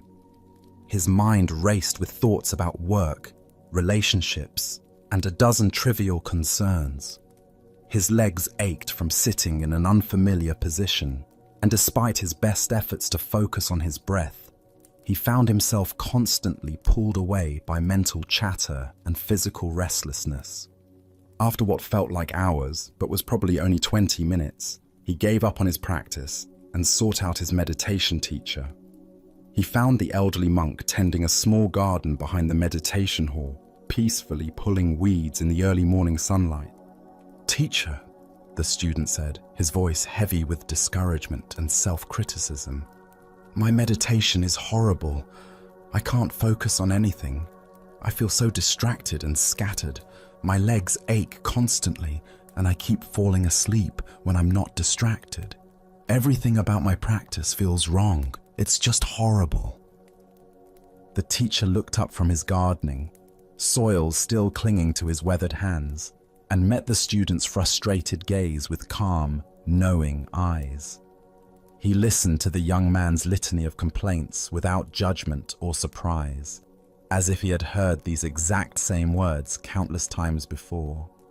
"It will pass," the teacher said matter-of-factly, then returned to his weeding as if nothing unusual had occurred. The student stood there for a moment, somewhat taken aback by the brevity and seeming dismissiveness of the response. He had expected detailed advice, perhaps some new technique, or at least some reassurance about his difficulties. Instead, he received just 3 simple words. Feeling somewhat unsatisfied but having nothing more to say, he returned to his room to contemplate this cryptic guidance. Over the following days, the student continued his practice despite his frustrations. Gradually, something began to shift. The intense distractions started to subside. His body adjusted to the sitting position, and moments of genuine peace began to emerge between the chaos of thoughts. By the end of the week, his meditation had transformed completely. Excited by this positive change, he once again sought out his teacher, this time finding him sweeping leaves from the temple courtyard. The student's face glowed with enthusiasm and relief. "Teacher," he exclaimed, "my meditation is wonderful now. I feel so aware, so peaceful, so alive during my practice.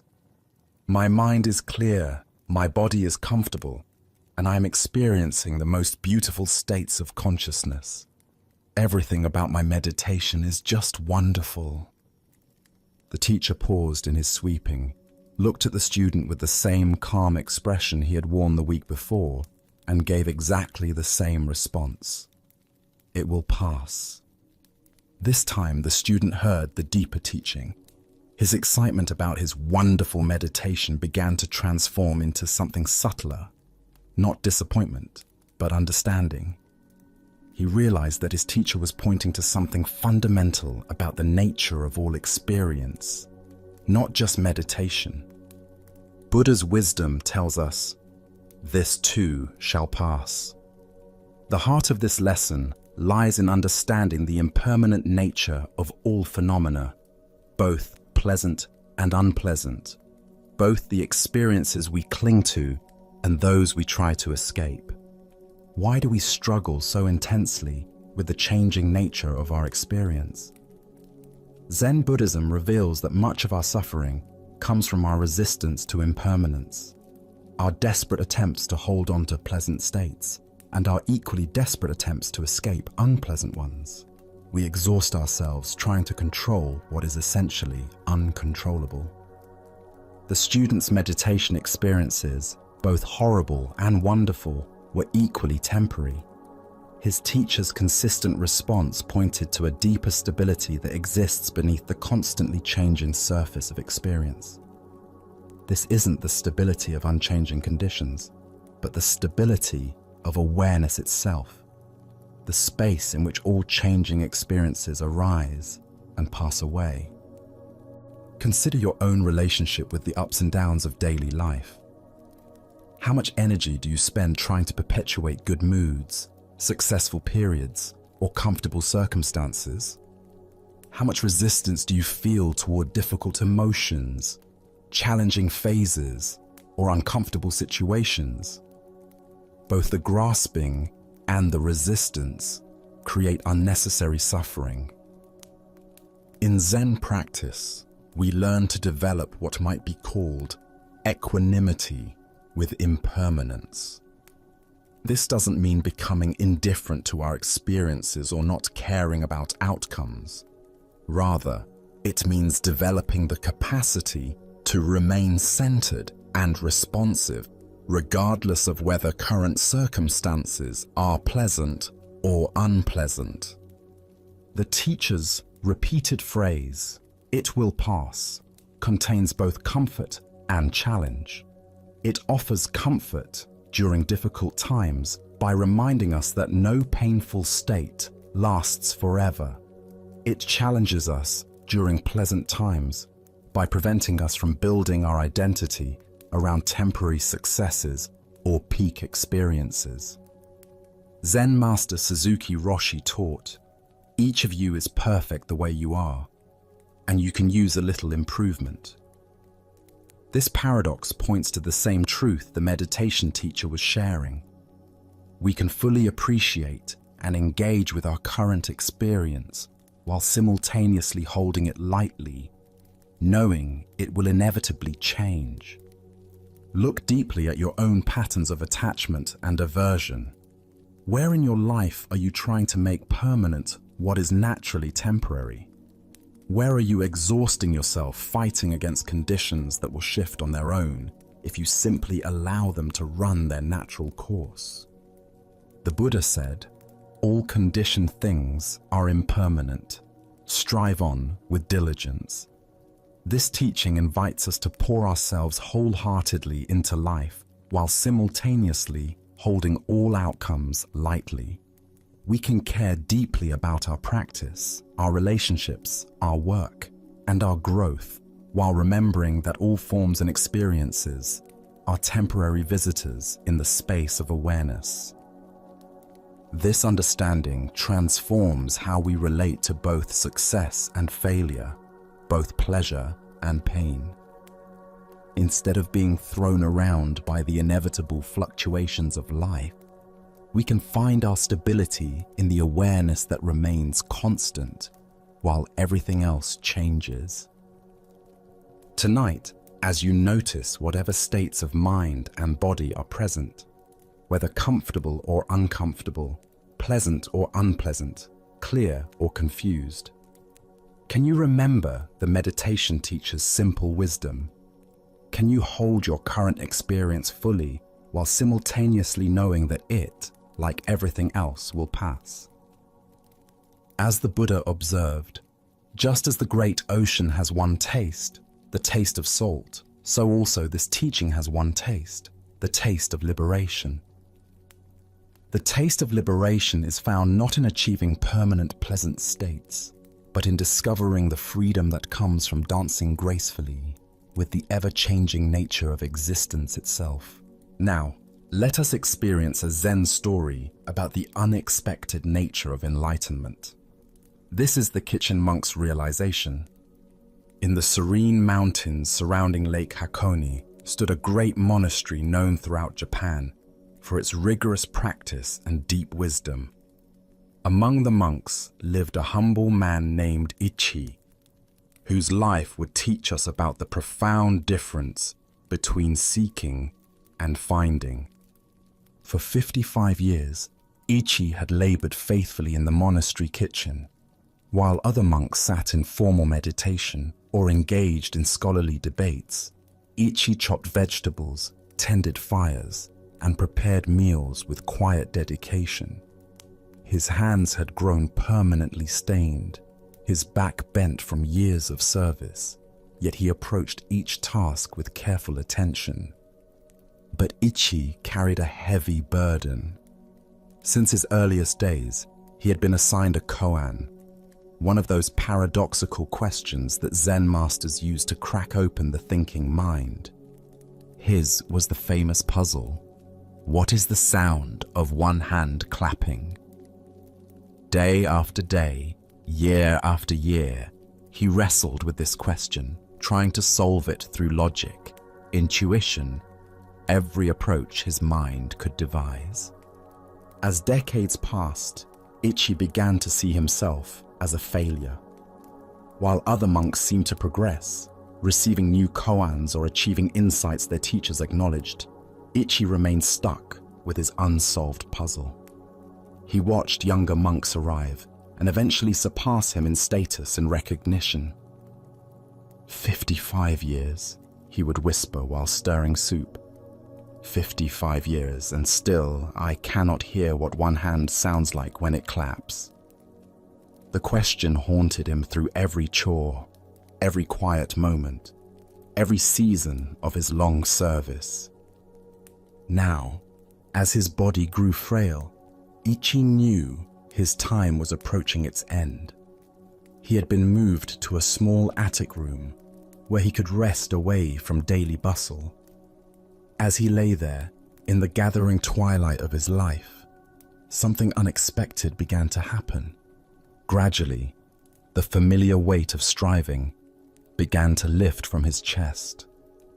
The desperate need to solve his koan, the shame of perceived failure, the constant reaching for enlightenment, all of it slowly dissolved like mist at sunrise.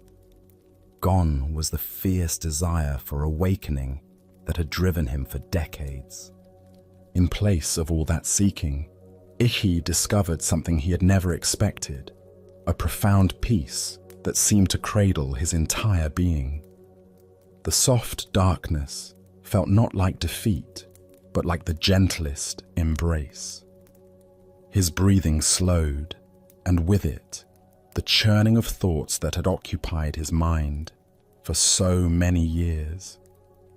It was in this exquisite silence, when there remained no more questions nor need for answers, when even the need for breathing seemed to fade into quiet acceptance, that Ichi finally heard it. The whooshing silence of one hand clapping filled his awareness, not as a sound, but as the very nature of existence itself, the sound that had been present all along beneath all the noise of seeking.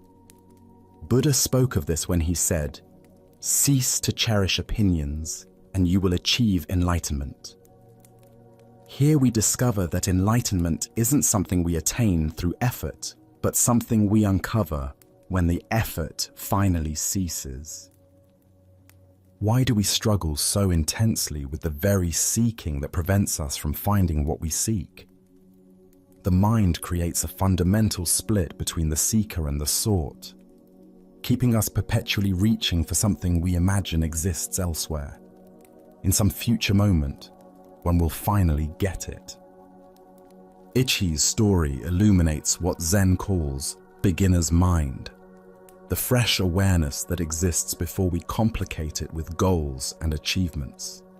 For 55 years, he had sophisticated simple presence into complex spiritual ambition. The more expertly he sought enlightenment, the further he moved from the naturally enlightened awareness that had been with him all along. Consider how often we create this pattern. We complicate natural joy with the pursuit of happiness. We obscure natural love with the search for perfect relationships. We cover natural wisdom with endless accumulation of knowledge. Ichi's realization came not through solving his koan, but through finally letting go of the need to solve it. The sound of one hand clapping isn't a riddle to be figured out, but an invitation to rest in the space before thinking begins. The awareness that exists prior to questions and answers. Tonight, as thoughts about your own spiritual journey arise, remember Ichi's profound discovery. What if the very awareness that notices your seeking is the enlightenment you've been seeking? The sound of one hand clapping might be closer than you think. in the very listening that hears all sounds, including silence. As the Buddha taught, peace comes from within. Do not seek it without. Sometimes the greatest achievement is the willingness to stop achieving and simply rest in what has always been present. Let us continue on our journey with a teaching about the dangerous gap between conceptual understanding and lived experience. This is the story of the one-eyed monk and the silent debate. In ancient China, when traveling monks wandered from monastery to monastery seeking teachings and testing their understanding, a particular custom had developed among Zen communities. Before a wandering monk could receive lodging for the night, he had to engage in what was called Dharma combat, with either the abbot or a designated representative.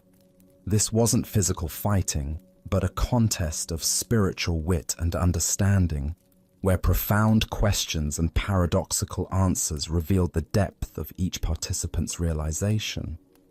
At one renowned monastery nestled in bamboo forests, a travel-worn monk arrived as evening shadows began to lengthen across the courtyards. His robes were dusty from mountain paths, his straw sandals worn thin, but his eyes carried the alert brightness of someone genuinely seeking deeper understanding. The abbot, busy with evening duties, assigned his personal attendant to conduct the traditional Dharma encounter. This attendant had served the monastery faithfully for many years, though he possessed what others might consider a disadvantage. He had lost one eye in an accident during his youth. Despite this physical limitation, or perhaps because of the clarity it had brought to his inner vision, he had developed profound insight into the Buddha's teachings. When the two monks met in the monastery's formal reception hall, the traveling monk proposed something unusual. "Let us engage in silent debate," he suggested, gesturing with his hands to indicate they would communicate through gestures alone rather than words. Sometimes the deepest truths transcend language altogether. The attendant nodded agreement, and they began their wordless exchange. The wayfarer raised one finger toward the ceiling, holding it steady with an expression of calm confidence. Without hesitation, the attendant responded by raising two fingers. The traveling monk, seeming pleased by this response, then raised 3 fingers. At this, the attendant surprised him by making a tight fist and holding it firmly in the space between them. The traveling monk's confident expression faltered. For a moment, he stared at the clenched fist, his face showing confusion and something approaching alarm. Then, without attempting any further gestures, he bowed quickly and left the hall. Soon afterward, he found the abbot and spoke with obvious respect and disappointment. "Venerable Sir, your representative is far too advanced for me. I must continue my journey rather than presume to stay in your monastery tonight." The abbot raised his eyebrows with interest. "Please, tell me what transpired in your exchange." "Well," the traveler explained earnestly, "I began by holding up one finger to symbolize the Buddha, the awakened one who showed us the path to enlightenment. But your monk immediately responded with 2 fingers, indicating the Buddha and the Dharma, both the teacher and the teachings he offered. So I raised 3 fingers to represent the complete triple gem: the Buddha, the Dharma, and the Sangha, the community of practitioners. But then he held up a clenched fist to show that all 3 are actually one unified reality. His understanding is clearly beyond mine, so I must seek instruction elsewhere before I could be worthy of staying here." The abbot listened to this interpretation with growing surprise, for he knew his attendant's character well. As the traveling monk departed into the gathering dusk, the attendant himself appeared, visibly agitated and breathing hard from running. "Where is that insolent rascal?" he demanded, his single eye blazing with indignation. "I've been looking everywhere for him. The nerve of that man. I've never encountered such rudeness disguised as spiritual inquiry." "What exactly happened?" the abbot asked, genuinely curious now about what had transpired between these two very different interpretations of the same event. "First," the attendant explained, his voice rising with remembered offense, "he insulted me by holding up one finger to indicate that I had only one eye. Can you imagine? Here I thought we were engaging in spiritual discourse, but he immediately drew attention to my physical limitation." Determined to remain polite despite such crudeness, I held up two fingers to acknowledge that he was blessed with two eyes. I was trying to show that I bore him no ill will for his thoughtless comment. The attendant paused to catch his breath, his agitation increasing as he continued. But the scoundrel wasn't satisfied with that insult. Next, he held up three fingers to rub it in further, indicating that between the two of us, there were only 3 eyes total.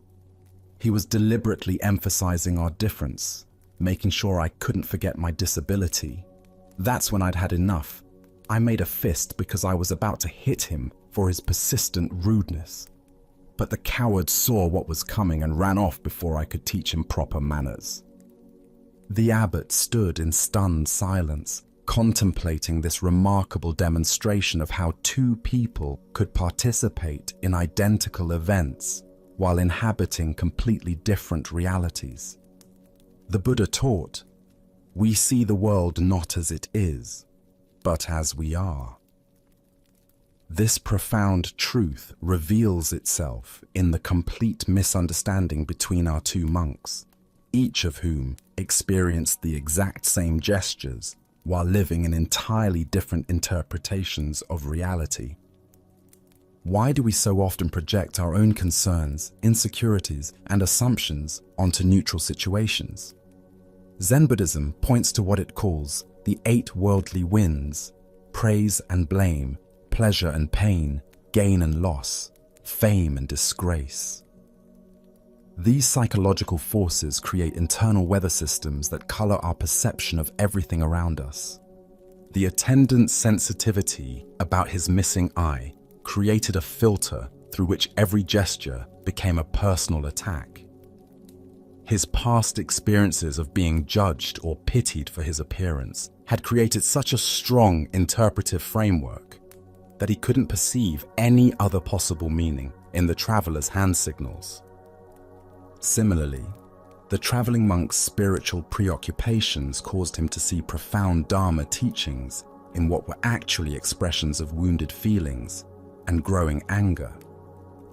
His framework of seeking enlightened instruction made him interpret increasingly aggressive gestures as increasingly sophisticated wisdom. Look deeply at your own patterns of interpretation. How often do your current worries, past hurts, or persistent hopes cause you to misread situations completely? Perhaps someone's distracted behavior becomes evidence they don't like you when they're actually concerned about a family member's health. Maybe a colleague's helpful suggestion feels like criticism because you're insecure about your performance. This ancient wisdom illuminates how our internal state creates our external experience. Both monks were sincere in their perceptions, yet both were fundamentally mistaken about what was actually happening. Neither was lying or deliberately misinterpreting. They were simply seeing through the lens of their own psychological conditioning. The story points us toward a crucial question. How can we develop the capacity to see situations more clearly, less filtered through our personal concerns and interpretations? Zen practice offers several approaches to this challenge. First is what's called don't know mind. Maintaining openness to multiple interpretations, rather than immediately settling on the one that confirms our existing beliefs or fears. When someone acts in a way that triggers our interpretation, can we pause and consider other possible explanations? Second is mindfulness of our own emotional states. The attendant might have noticed his rising sensitivity about his appearance and recognized how this was coloring his perception. The traveler might have observed his eagerness to find profound teachings and questioned whether he was seeing wisdom where none existed. Zen Master Bankei taught, "Your everyday mind, that is the way." This teaching invites us to examine the very mind that creates these interpretations, rather than constantly trying to figure out the correct interpretation of external events. The Buddha said, "Hatred is never appeased by hatred in this world. By non-hatred alone is hatred appeased. This is a law eternal." If the attendant had met the traveler's perceived insults with curiosity rather than defensiveness, if the traveler had questioned his assumptions about enlightened behavior, their encounter might have become a genuine teaching for both. Tonight, as you replay conversations and interactions from your day, can you notice how your own concerns and sensitivities might have shaped your interpretations? Can you sense the difference between what actually happened and the meaning your mind added to those events? As the Buddha taught, peace comes from within. Do not seek it without. By understanding how our internal weather creates our external storms, we discover the possibility of clear seeing that serves both wisdom and compassion. Let us now turn to a story about the most profound spiritual truth hiding in the most obvious place. This is the dialogue between Joshu and Nansen about the ordinary mind. In a quiet mountain monastery where morning mist drifted between ancient pine trees and the sound of temple bells echoed across distant valleys, two masters engaged in a conversation that would illuminate the very heart of Zen understanding. Joshu, despite his own considerable wisdom and years of practice, approached his teacher Nansen with the earnestness of a sincere student seeking to understand the deepest mysteries of existence.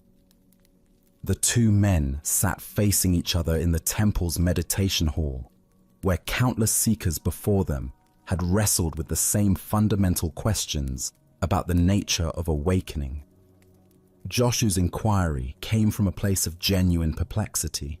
After years of intensive practice, meditation and study, he still felt uncertain about the very foundation of the spiritual path. "Master," Joshu began with characteristic directness, "what exactly is the way? With all our practices and teachings, what are we ultimately seeking?" Nansen's response was immediate and surprisingly simple. "Ordinary mind is the way," he replied, as if stating the most obvious fact in the world. This answer clearly puzzled Joshu, who had expected something more esoteric, more complex, more removed from everyday experience. "If ordinary mind is the way," he pressed further, "then should we direct ourselves toward cultivating it? Should we make it our spiritual goal?" Nansen shook his head gently. "If you direct yourself toward it, you immediately go away from it," he explained. "The very effort to attain ordinary mind makes it extraordinary, and therefore no longer ordinary." Now Joshu found himself in what seemed like an impossible logical bind. "But Master, if we don't try to cultivate or attain anything, how can we ever know that this ordinary mind is actually the way? How can we recognize it without some form of practice or effort?" Nansen's final response cut through all philosophical complexity with razor-sharp clarity. "The way does not belong to knowing or not knowing. Knowing turns the way into a concept, an object of understanding, which is illusion. Not knowing turns it into blankness, which misses its vibrant presence. If you truly realize the way without doubt, it becomes like the great void, so vast and boundless that it contains everything. How then could there be any distinction between right and wrong, sacred and mundane, ordinary and extraordinary? At these words, something shifted fundamentally in Joshua's understanding. The seeking mind that had been grasping for answers suddenly relaxed, and he experienced a moment of complete clarity. Not the clarity of understanding something new, but the clarity of recognizing what had been present all along. Buddha's wisdom reminds us, there is nothing to seek and nothing to find. Everything is already here. The heart of this lesson lies in recognizing that what we seek through spiritual practice is not some special state of consciousness, but rather the ordinary awareness that is reading these words right now. Why do we struggle to accept that ordinary mind is the way? Zen Buddhism points to our deep conditioning that spiritual truth must be extraordinary, mystical, or dramatically different from our everyday experience. We imagine enlightenment as a permanent state of bliss, cosmic consciousness, or supernatural abilities, when in reality, it is simply the natural state of awareness without the overlay of seeking and striving. Our spiritual seeking often becomes its own obstacle. Like a person frantically searching for glasses while wearing them, we exhaust ourselves looking for something we already possess. The very effort to attain a special spiritual state creates the sense of separation between seeker and sought, between the ordinary self and some idealized, awakened self. Consider how your own mind works in this very moment. Thoughts arise and pass away. Sensations appear in your body. Sounds reach your ears. Emotions flow through your awareness. This natural functioning of consciousness, without any special effort or concentration, is what Nansen calls ordinary mind. It is already enlightened, not because it achieves some particular state, but because it is the very space in which all states appear and dissolve. Zen Master Huang Po taught, "Your everyday mind, that is the way, just like now, without seeking anything, without grasping after the fruits of Zen, just this mind that thinks and feels and perceives.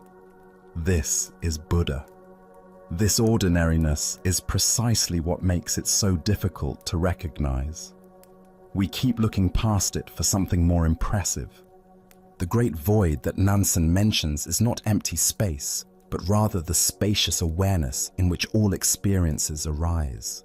Like the sky that remains unchanged whether filled with clouds or clear, this awareness remains constant through all the changing contents of experience.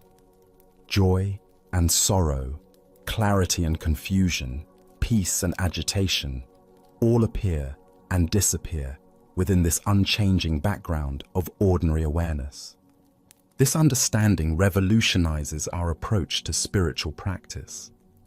Instead of trying to achieve some special state, we learn to recognize the awareness that is already present.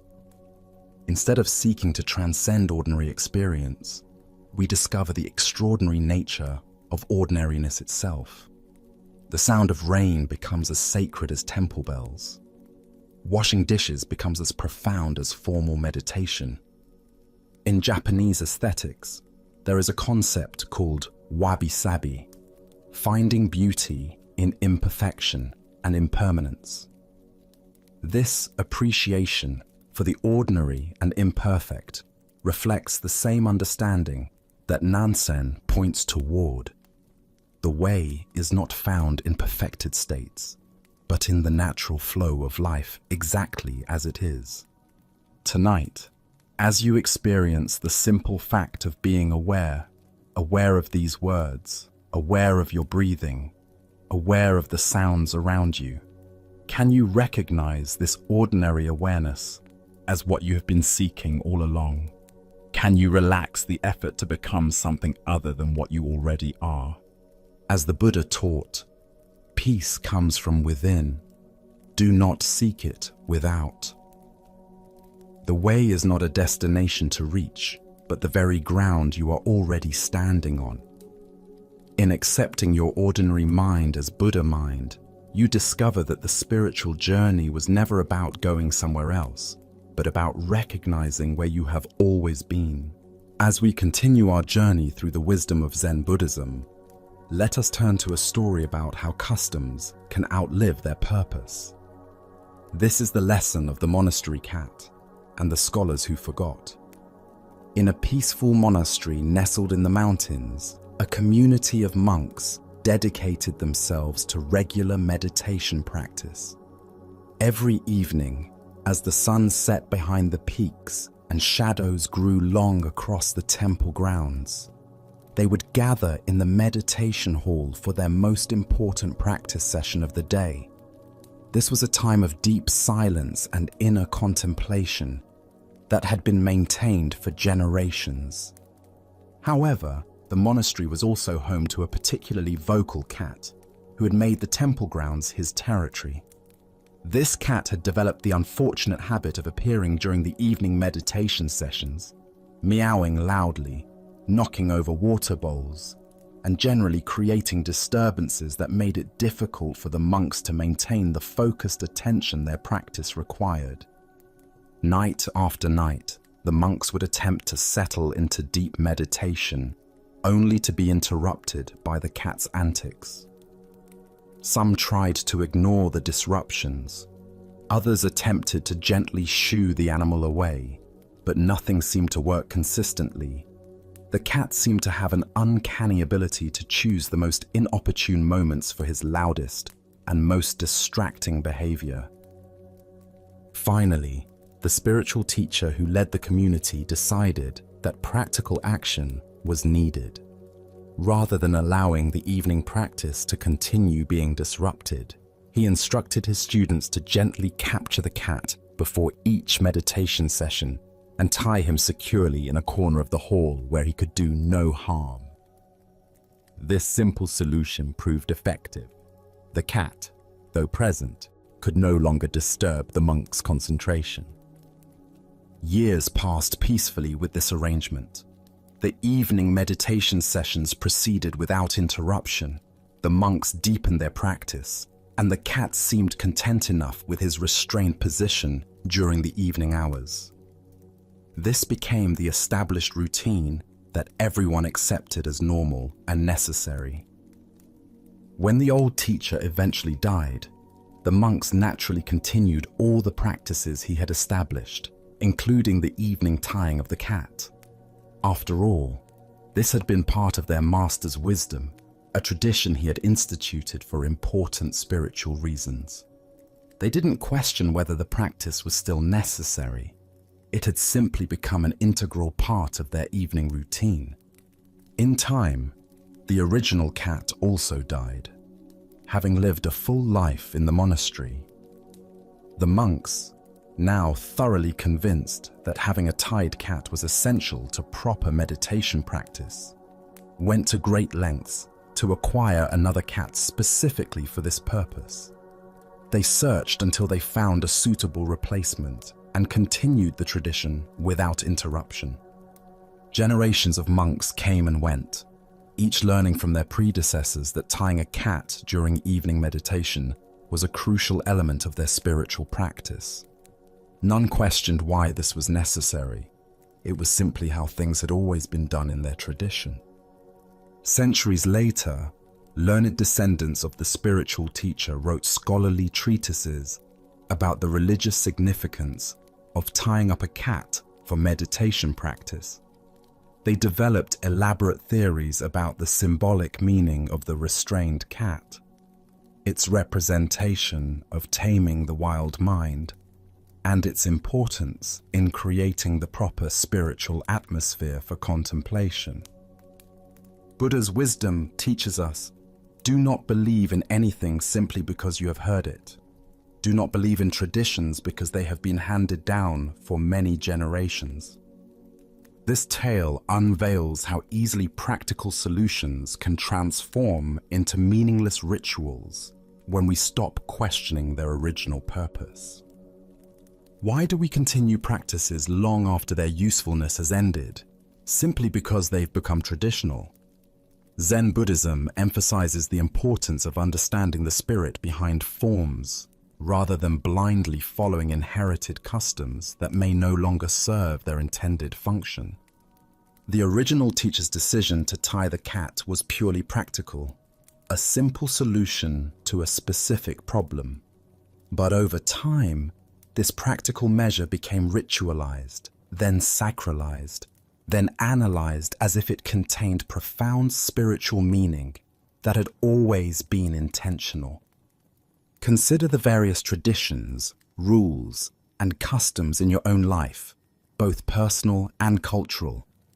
How many of these practices do you follow simply because that's how it's always been done, rather than because they serve a current purpose? The monastery's cat represents all the meaningless forms we maintain out of habit rather than wisdom. This teaching applies to spiritual practices, workplace procedures, family traditions, and social customs. Over time, solutions to specific problems can become rigid requirements that persist long after the original problems have disappeared. What began as skillful means becomes empty ritual. In Zen practice, we learn to distinguish between the finger pointing at the moon and the moon itself, between the forms that serve awakening and awakening itself. The tied cat was never the point. Peaceful meditation was the point. But succeeding generations lost sight of this distinction. The Buddha said, "My teaching is like a raft. It is for crossing over, not for holding onto." The cat-tying tradition represents what happens when we turn temporary rafts into permanent shrines, mistaking the means for the end. Look deeply at the various practices and traditions you maintain. Which ones still serve their original purpose, and which ones have become empty forms you follow out of habit? What would it mean to honor the spirit of these practices while remaining flexible about their forms? The scholars who wrote treatises about the cat's religious significance weren't intentionally creating false doctrine. They genuinely believed they were preserving important wisdom. But their analysis was built on a foundation they didn't understand, leading to elaborate explanations of something that had never been intended as spiritual practice. Tonight, as you consider the various routines, traditions, and practices in your life, can you remember the original cat and the practical problem it solved? Can you distinguish between forms that still serve their purpose and those that have become meaningless repetition? As the Buddha observed, believe nothing merely because you have been told it.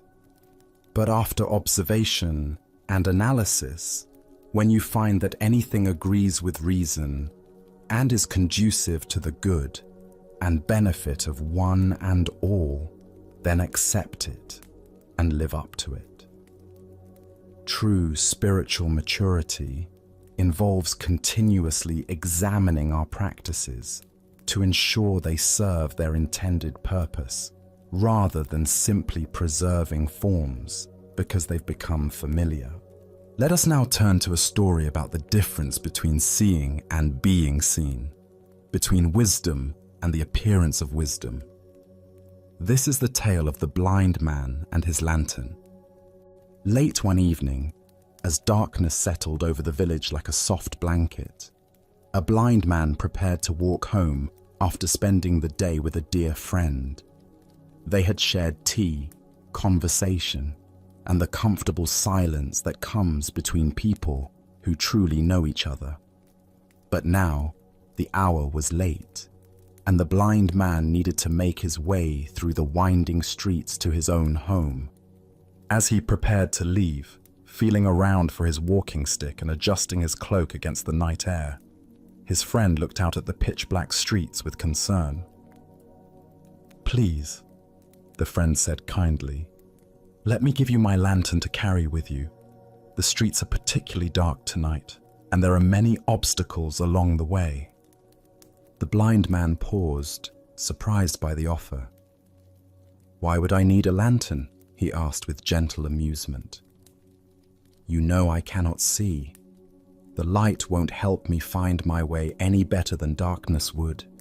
My feet know these streets, and my other senses guide me just fine." "Ah," his friend replied thoughtfully, "but perhaps the lantern isn't for you to see better.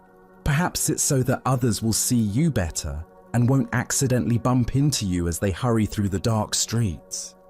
This reasoning made perfect sense to the blind man. While he had learned to navigate the world without sight, he understood that others depended on their eyes and might not notice him in the darkness. "Of course," he said, accepting the lantern gratefully. "How thoughtful of you."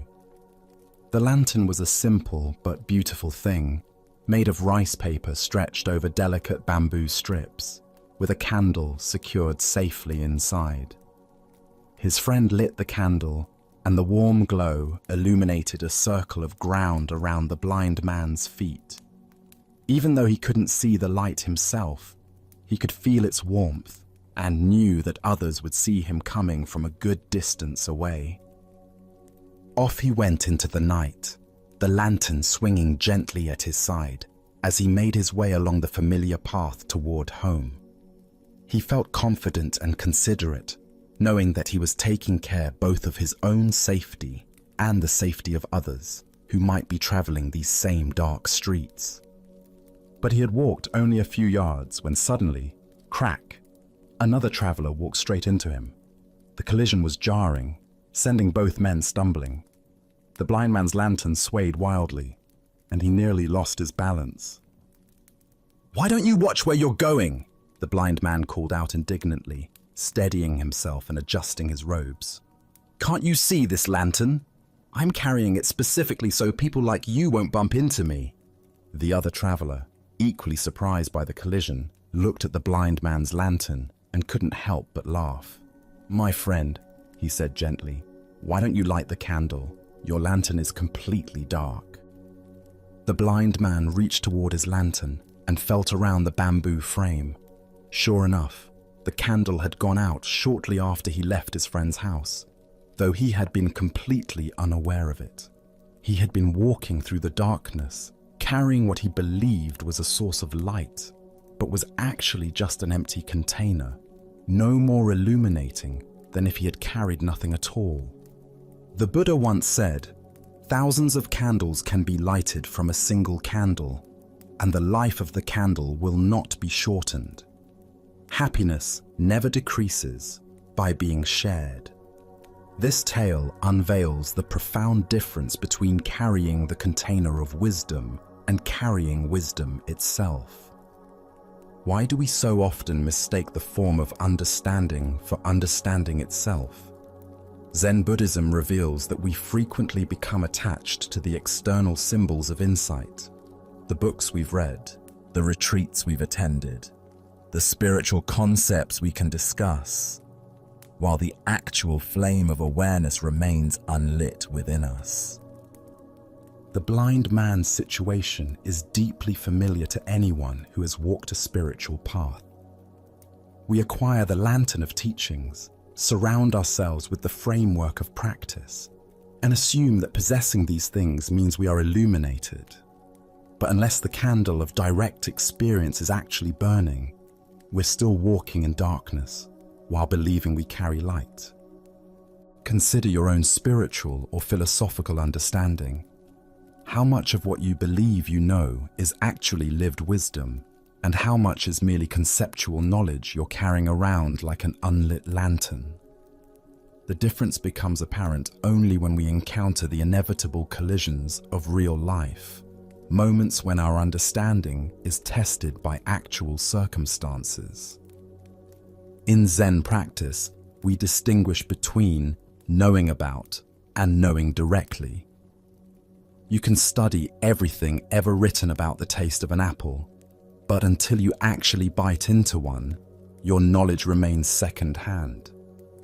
Similarly, we can accumulate vast knowledge about peace, compassion, or wisdom without ever actually embodying these qualities. The blind man was sincere in his intentions. He genuinely wanted to help others see him and avoid accidents. But his good intentions couldn't substitute for the actual function of a lit candle. This is the challenge of all spiritual practice, not just wanting to be wise or appearing to be wise, but actually cultivating the direct experience that makes wisdom real. Zen Master Dogen taught, "To study the Buddha way is to study the self. To study the self is to forget the self." The lantern represents our self-concept as someone who is wise, spiritual, or enlightened. As long as we're primarily concerned with maintaining this identity, the actual candle of genuine insight remains unlit. The traveler who bumped into the blind man wasn't being cruel when he pointed out the obvious. Sometimes we need others to help us see that our candle has gone out, that we've been coasting on old understanding without tending to the flame of present moment awareness. Look deeply at your own experience. When do you find yourself carrying an unlit lantern? Perhaps it's when you offer advice you haven't fully integrated yourself, when you speak about peace while feeling agitated inside, or when you present yourself as having figured out something you're still actively struggling with. These aren't moral failures. They're simply signs that it's time to relight the candle. The beauty of this teaching is that discovering our lantern is dark isn't the end of the story, it's the beginning. The moment we realize we've been walking in darkness while believing we carried light, we can stop, find a source of flame, and actually illuminate our path. The lantern itself isn't useless. It just needs the essential element that makes it functional. In our relationships, careers, and spiritual practices, we encounter this same dynamic repeatedly. We develop the outer forms of expertise, the vocabulary, the credentials, the appearances of mastery, but sometimes lose touch with the living essence that originally inspired us.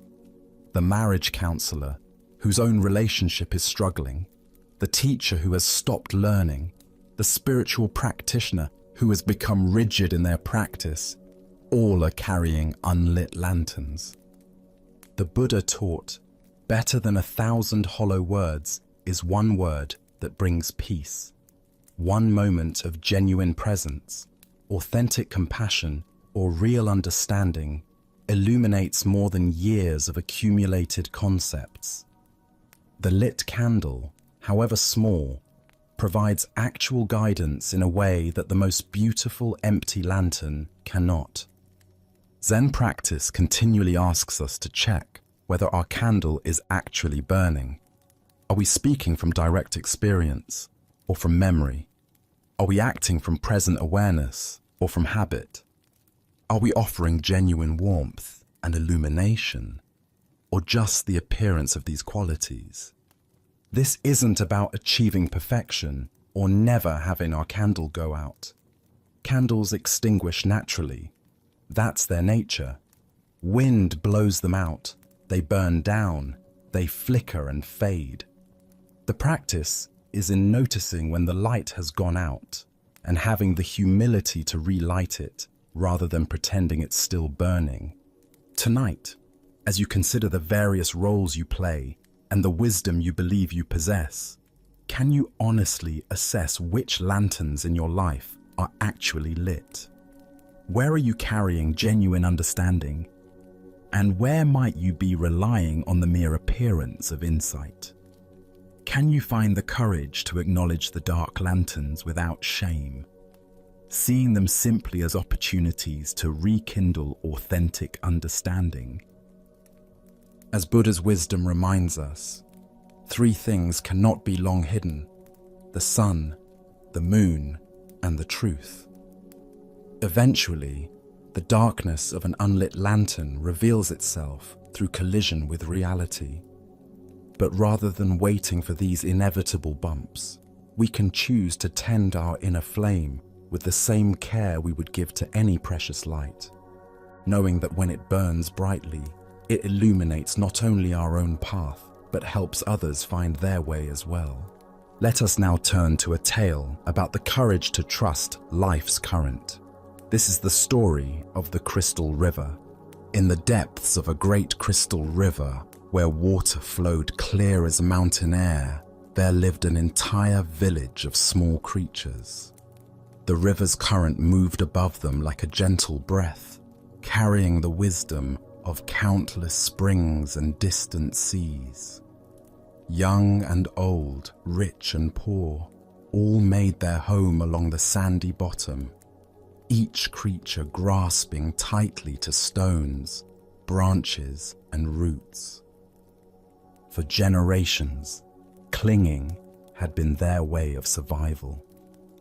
Every creature learned from birth to wrap their appendages around river rocks and fallen wood. "Hold on," the elders would say.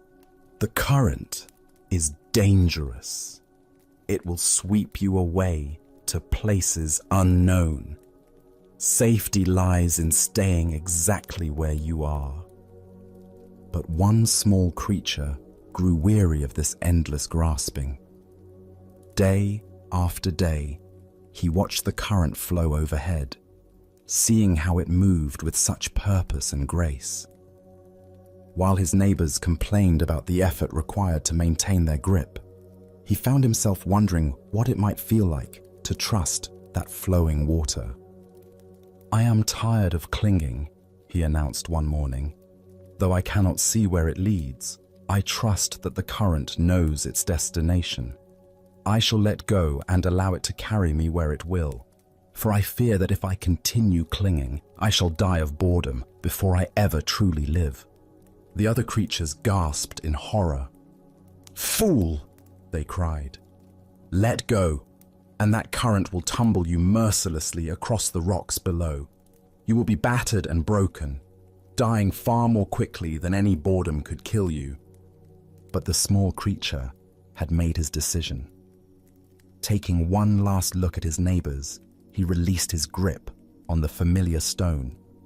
Immediately, the current seized him, and just as the others had predicted, he was tumbled and tossed across the rocky bottom.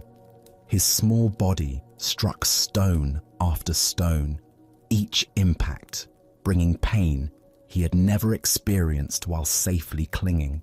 Yet something remarkable began to happen.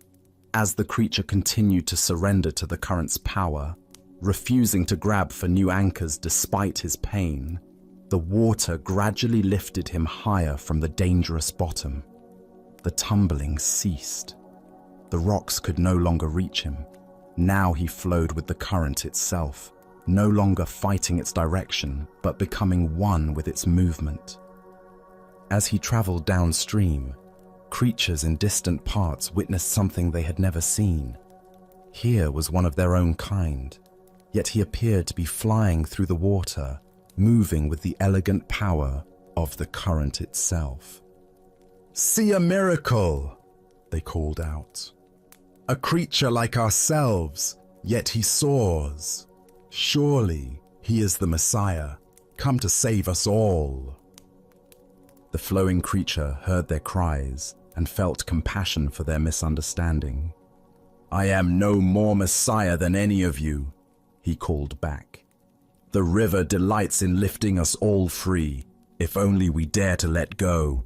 Our true work is not clinging to the bottom, but embracing this voyage, this grand adventure of trust and flow."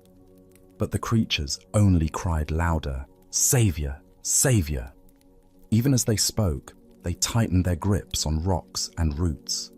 They watched until he disappeared around a bend, then began weaving legends about the miraculous savior who had briefly graced their village.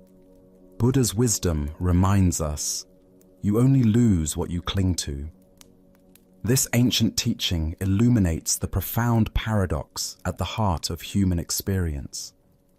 We spend our lives grasping for security and control, believing that our safety depends on holding tight to familiar circumstances. Yet in this very grasping, we create the suffering we seek to avoid. Why do we cling so desperately when the current offers to carry us toward unknown adventures? Zen Buddhism reveals that from early childhood, we learn the known is safe and the unknown dangerous. This conditioning becomes a spiritual obstacle when it prevents growth beyond familiar limitations. We also suffer from the illusion of control, believing that by grasping circumstances, relationships, and identities, we can stop the natural flow of change. This creates enormous tension because it puts us in opposition to reality itself.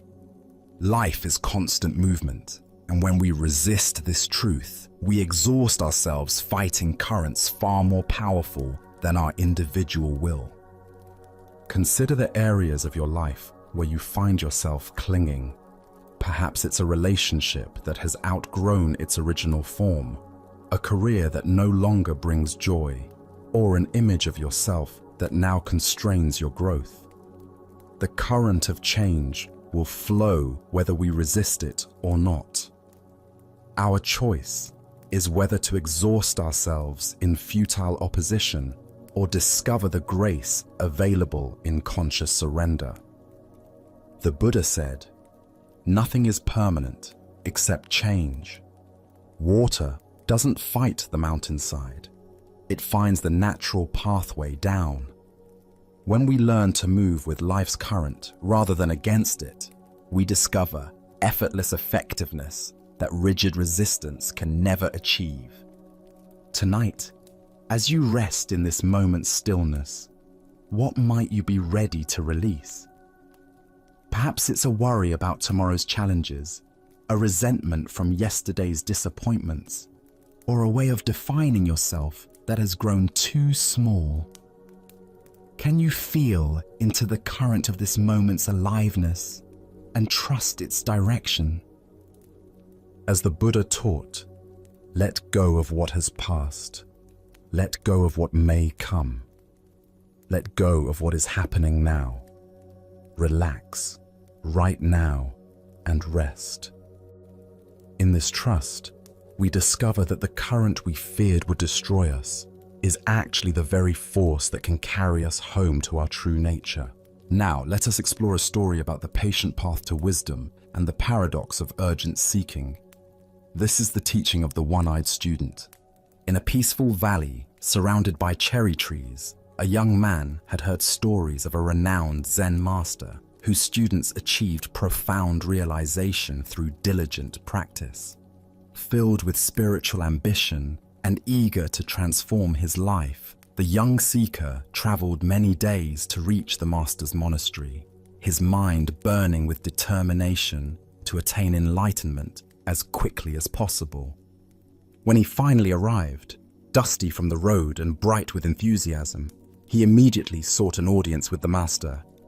The old teacher received him in a simple room overlooking a garden, where monks moved slowly among vegetables and flowers, their movements unhurried and graceful. "Master," the young man said, bowing earnestly, "I have come to study Zen with complete dedication. I am willing to work harder than anyone has ever worked before. Tell me, if I apply myself with absolute diligence and unwavering effort, how long will it take for me to find Zen?" The master sat quietly for a long moment, watching the young man's eager face, noting the tension in his shoulders and the urgent energy that radiated from his posture. Finally, he replied thoughtfully, 10 years. The student's eyes widened with surprise. 10 years seemed like such a long time when enlightenment felt so urgent, so necessary for his happiness. Surely, with the right approach, the process could be accelerated.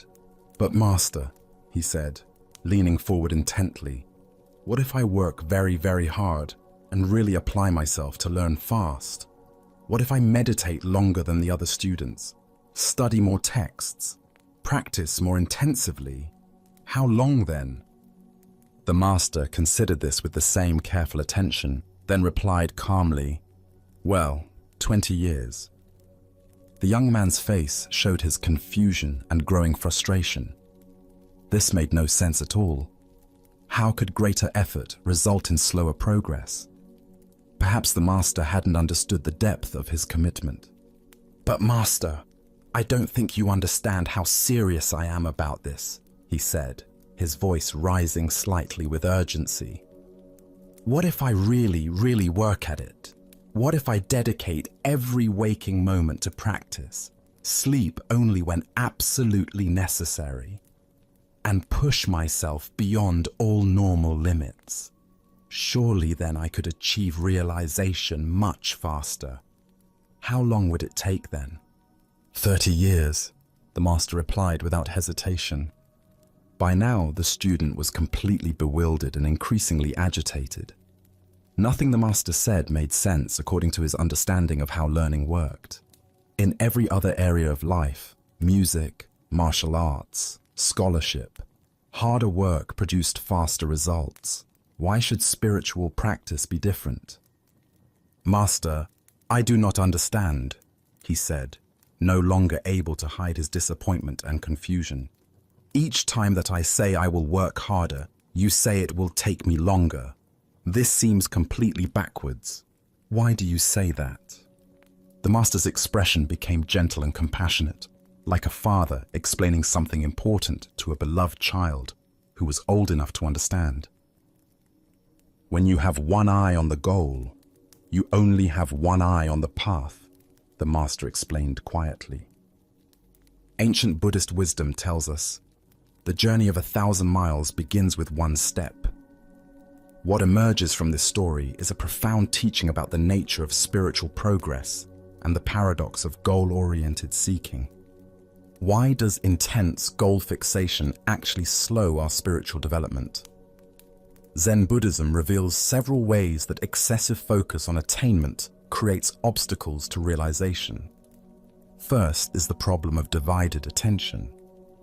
When part of our consciousness is constantly measuring progress toward an imagined destination, we cannot fully inhabit the present moment practices that actually cultivate awakening. Consider learning to play a musical instrument. If you spend half your practice time obsessing about when you'll be good enough to perform publicly, that energy isn't available for the careful attention to finger placement, rhythm, and tone that develops skill. The music emerges through complete absorption in the present moment relationship between musician and instrument, not through anxious projection toward future competence. Second is what Zen calls gaining mind, the subtle grasping that turns spiritual practice into a transaction. When we practice meditation to get enlightenment, study texts to accumulate wisdom, or cultivate compassion to become better people, we're approaching the path as consumers rather than participants. This gaining mind creates a fundamental split between who we think we are now and who we imagine we need to become. The Buddha said, "What you are looking for is where you are looking from." This profound teaching points to the very heart of the Master's lesson. Zen is not something we attain, but something we recognize. It's not a destination we reach, but the very awareness with which we walk the path. This ancient wisdom illuminates why urgent spiritual seeking often becomes self-defeating. When we're frantically pursuing enlightenment, we're operating from the assumption that our present experience is somehow inadequate or incomplete. But Zen teaches that the seeking mind itself is the very awareness we're seeking to find. Look deeply at your own experience of learning and growth. Haven't your most profound insights often come when you weren't actively trying to have insights? Perhaps while walking in nature, washing dishes, or simply sitting quietly without agenda. These moments of natural awareness reveal what the Master was pointing toward. That wisdom emerges when we stop dividing our attention between here and there, now and then. Zen Master Huang Po taught, "Your everyday mind, that is the way."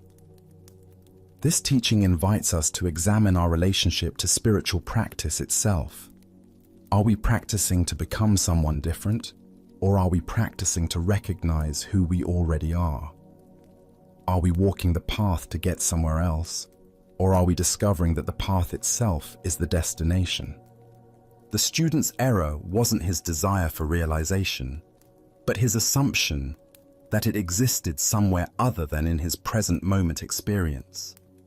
Each time he proposed working harder, he was actually moving further from the natural awareness that practice reveals. Like trying to catch your own shadow by running faster, the more urgently you chase it, the more it seems to flee. In Zen practice, we cultivate what's called just sitting. Meditation without gaining mind, without agenda, without dividing attention between practice and goal. This doesn't mean we become passive or lose our dedication. Instead, we bring wholehearted attention to each moment of practice, allowing insights to emerge naturally rather than forcing them through willful effort. Consider how this teaching might apply to other areas of your life. Perhaps in relationships, where trying too hard to be loved often pushes others away, or in creative work, where forcing inspiration typically produces stilted results, while relaxed attention allows natural creativity to flow. Tonight, as you notice your mind racing toward imagined destinations, the person you want to become, the peace you want to find, the understanding you want to achieve, can you remember the Master's teaching? Can you gently return both eyes to the path, discovering that the journey itself contains everything you thought you were seeking at its end? Buddha spoke of this when he said, "There is no way to happiness. Happiness is the way."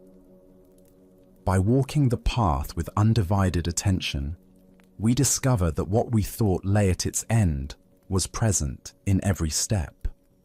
Tonight, as our shared exploration gently concludes, can you recognize that the tranquility you've encountered isn't some elusive goal, but rather an inherent quality always accessible to you? Can you feel that the deep calm you've connected with tonight resides not just within these narratives, but within your own immediate awareness, patiently awaiting your acknowledgement? The Buddha wisely stated, "We are shaped by our thoughts. We become what we think."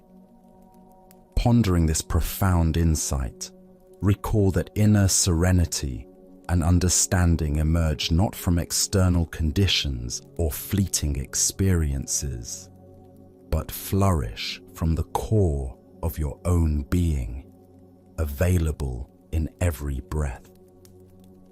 Throughout tonight's listening, each story has presented an enduring lesson, consistently highlighting the same liberating truth. Discomfort diminishes when we loosen our hold. Inner liberation naturally arises when we release what binds us, and genuine peace emerges from perceiving clearly, beyond distortions and knee-jerk responses. Even if your thoughts occasionally wander, even if a flicker of unease returns, the wisdom you've taken in tonight is now firmly rooted in your consciousness, prepared to support you whenever called upon. As you prepare for rest, consider that these timeless teachings have illuminated not some far-off route, but a way of living fully engaged right here, in this very moment. In the quiet moments that follow, allow yourself to sense how subtly your perspective has shifted, how effortlessly your breath now moves, and how peacefully your heart settles, undisturbed and receptive. These teachings serve as reminders that authentic understanding isn't concealed on distant peaks, nor confined to ancient writings. It radiates clearly and undeniably in the everyday simplicity of conscious attention. Tonight, you've glimpsed that reality, a reality that becomes evident when we simply pause and observe. As you transition from this calm interlude back into your daily rhythm, carry with you not only the stories themselves, but the profound sense of ease and clarity they have sparked within you. May this tranquility remain with you, guiding your path through both bright and demanding times alike. Thank you for joining us on this journey at Sleepy Monk. Sleep well.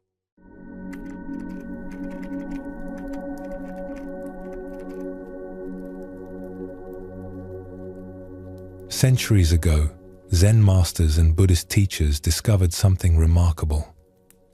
We spend our lives searching for peace, for wholeness, for the feeling of finally being home.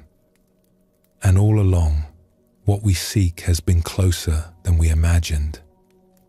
It is here, now, hidden in plain sight.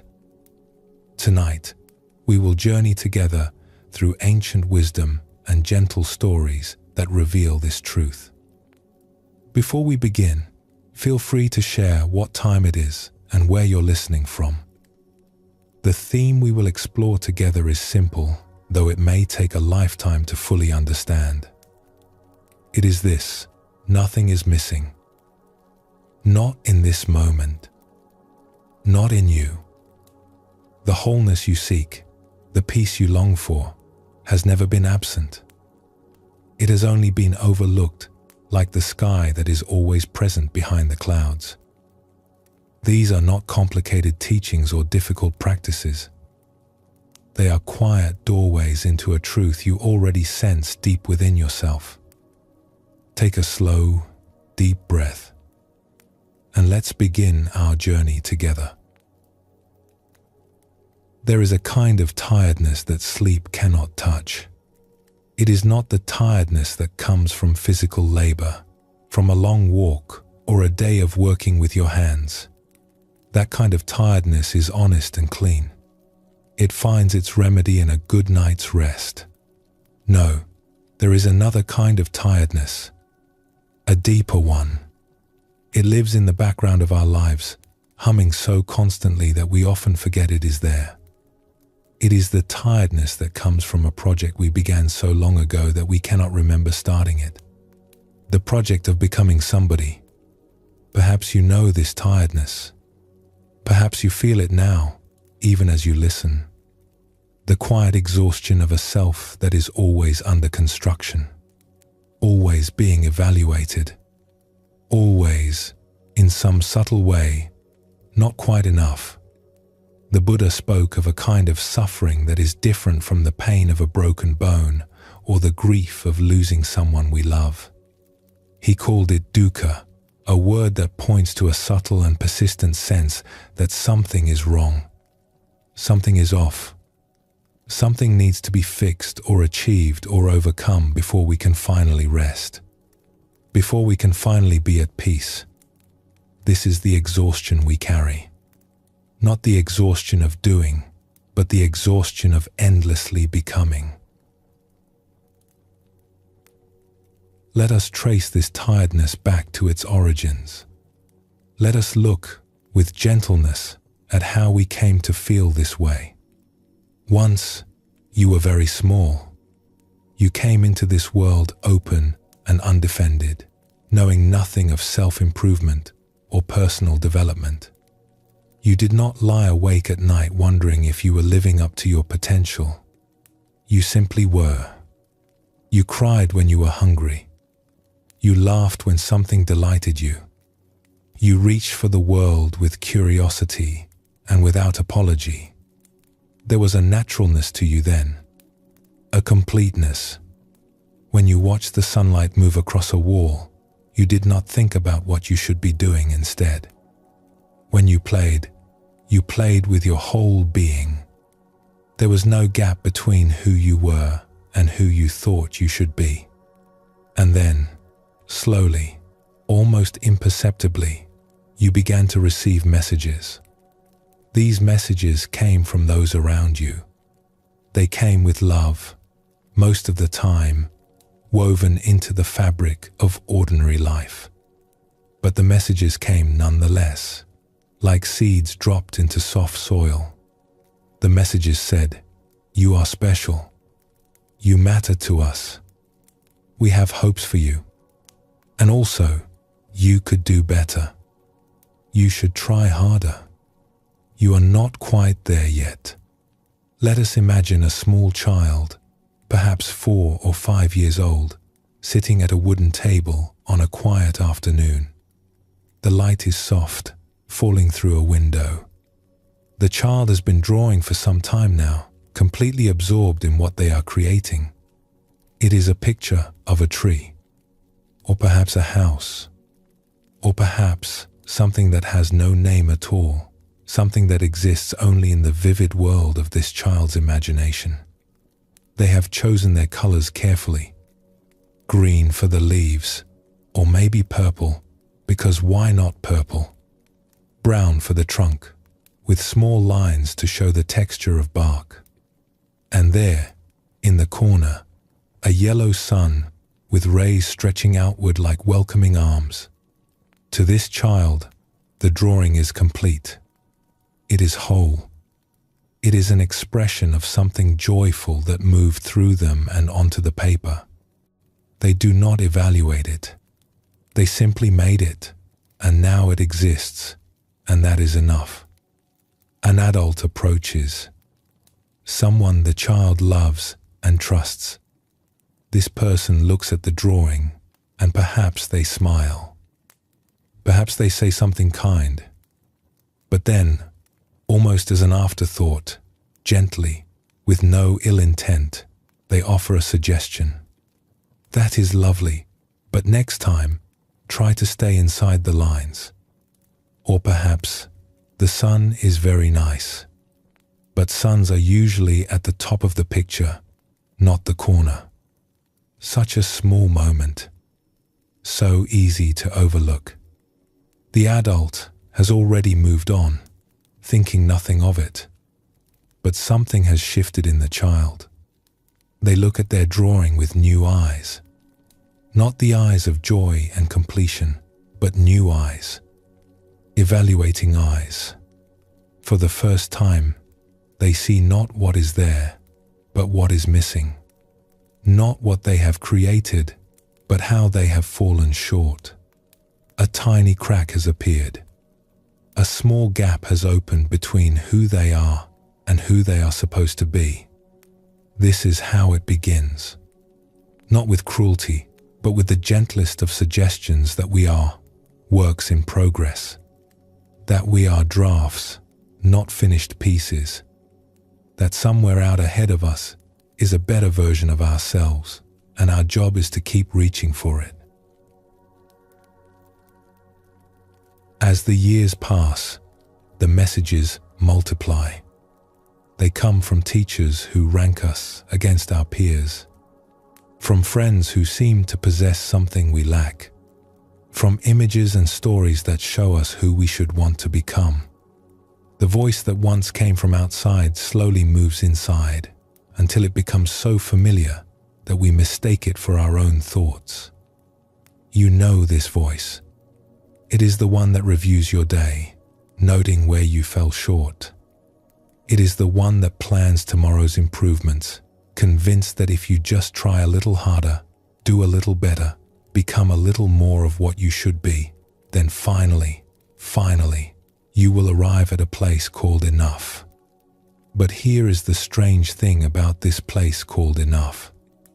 No matter how much we achieve, no matter how much we improve, it always seems to recede before us, like the horizon. We get a little closer, and it moves a little further away. The recognition comes, and we feel good for a day, a week, and then the voice returns, asking what is next. The goal is reached, and new goals appear.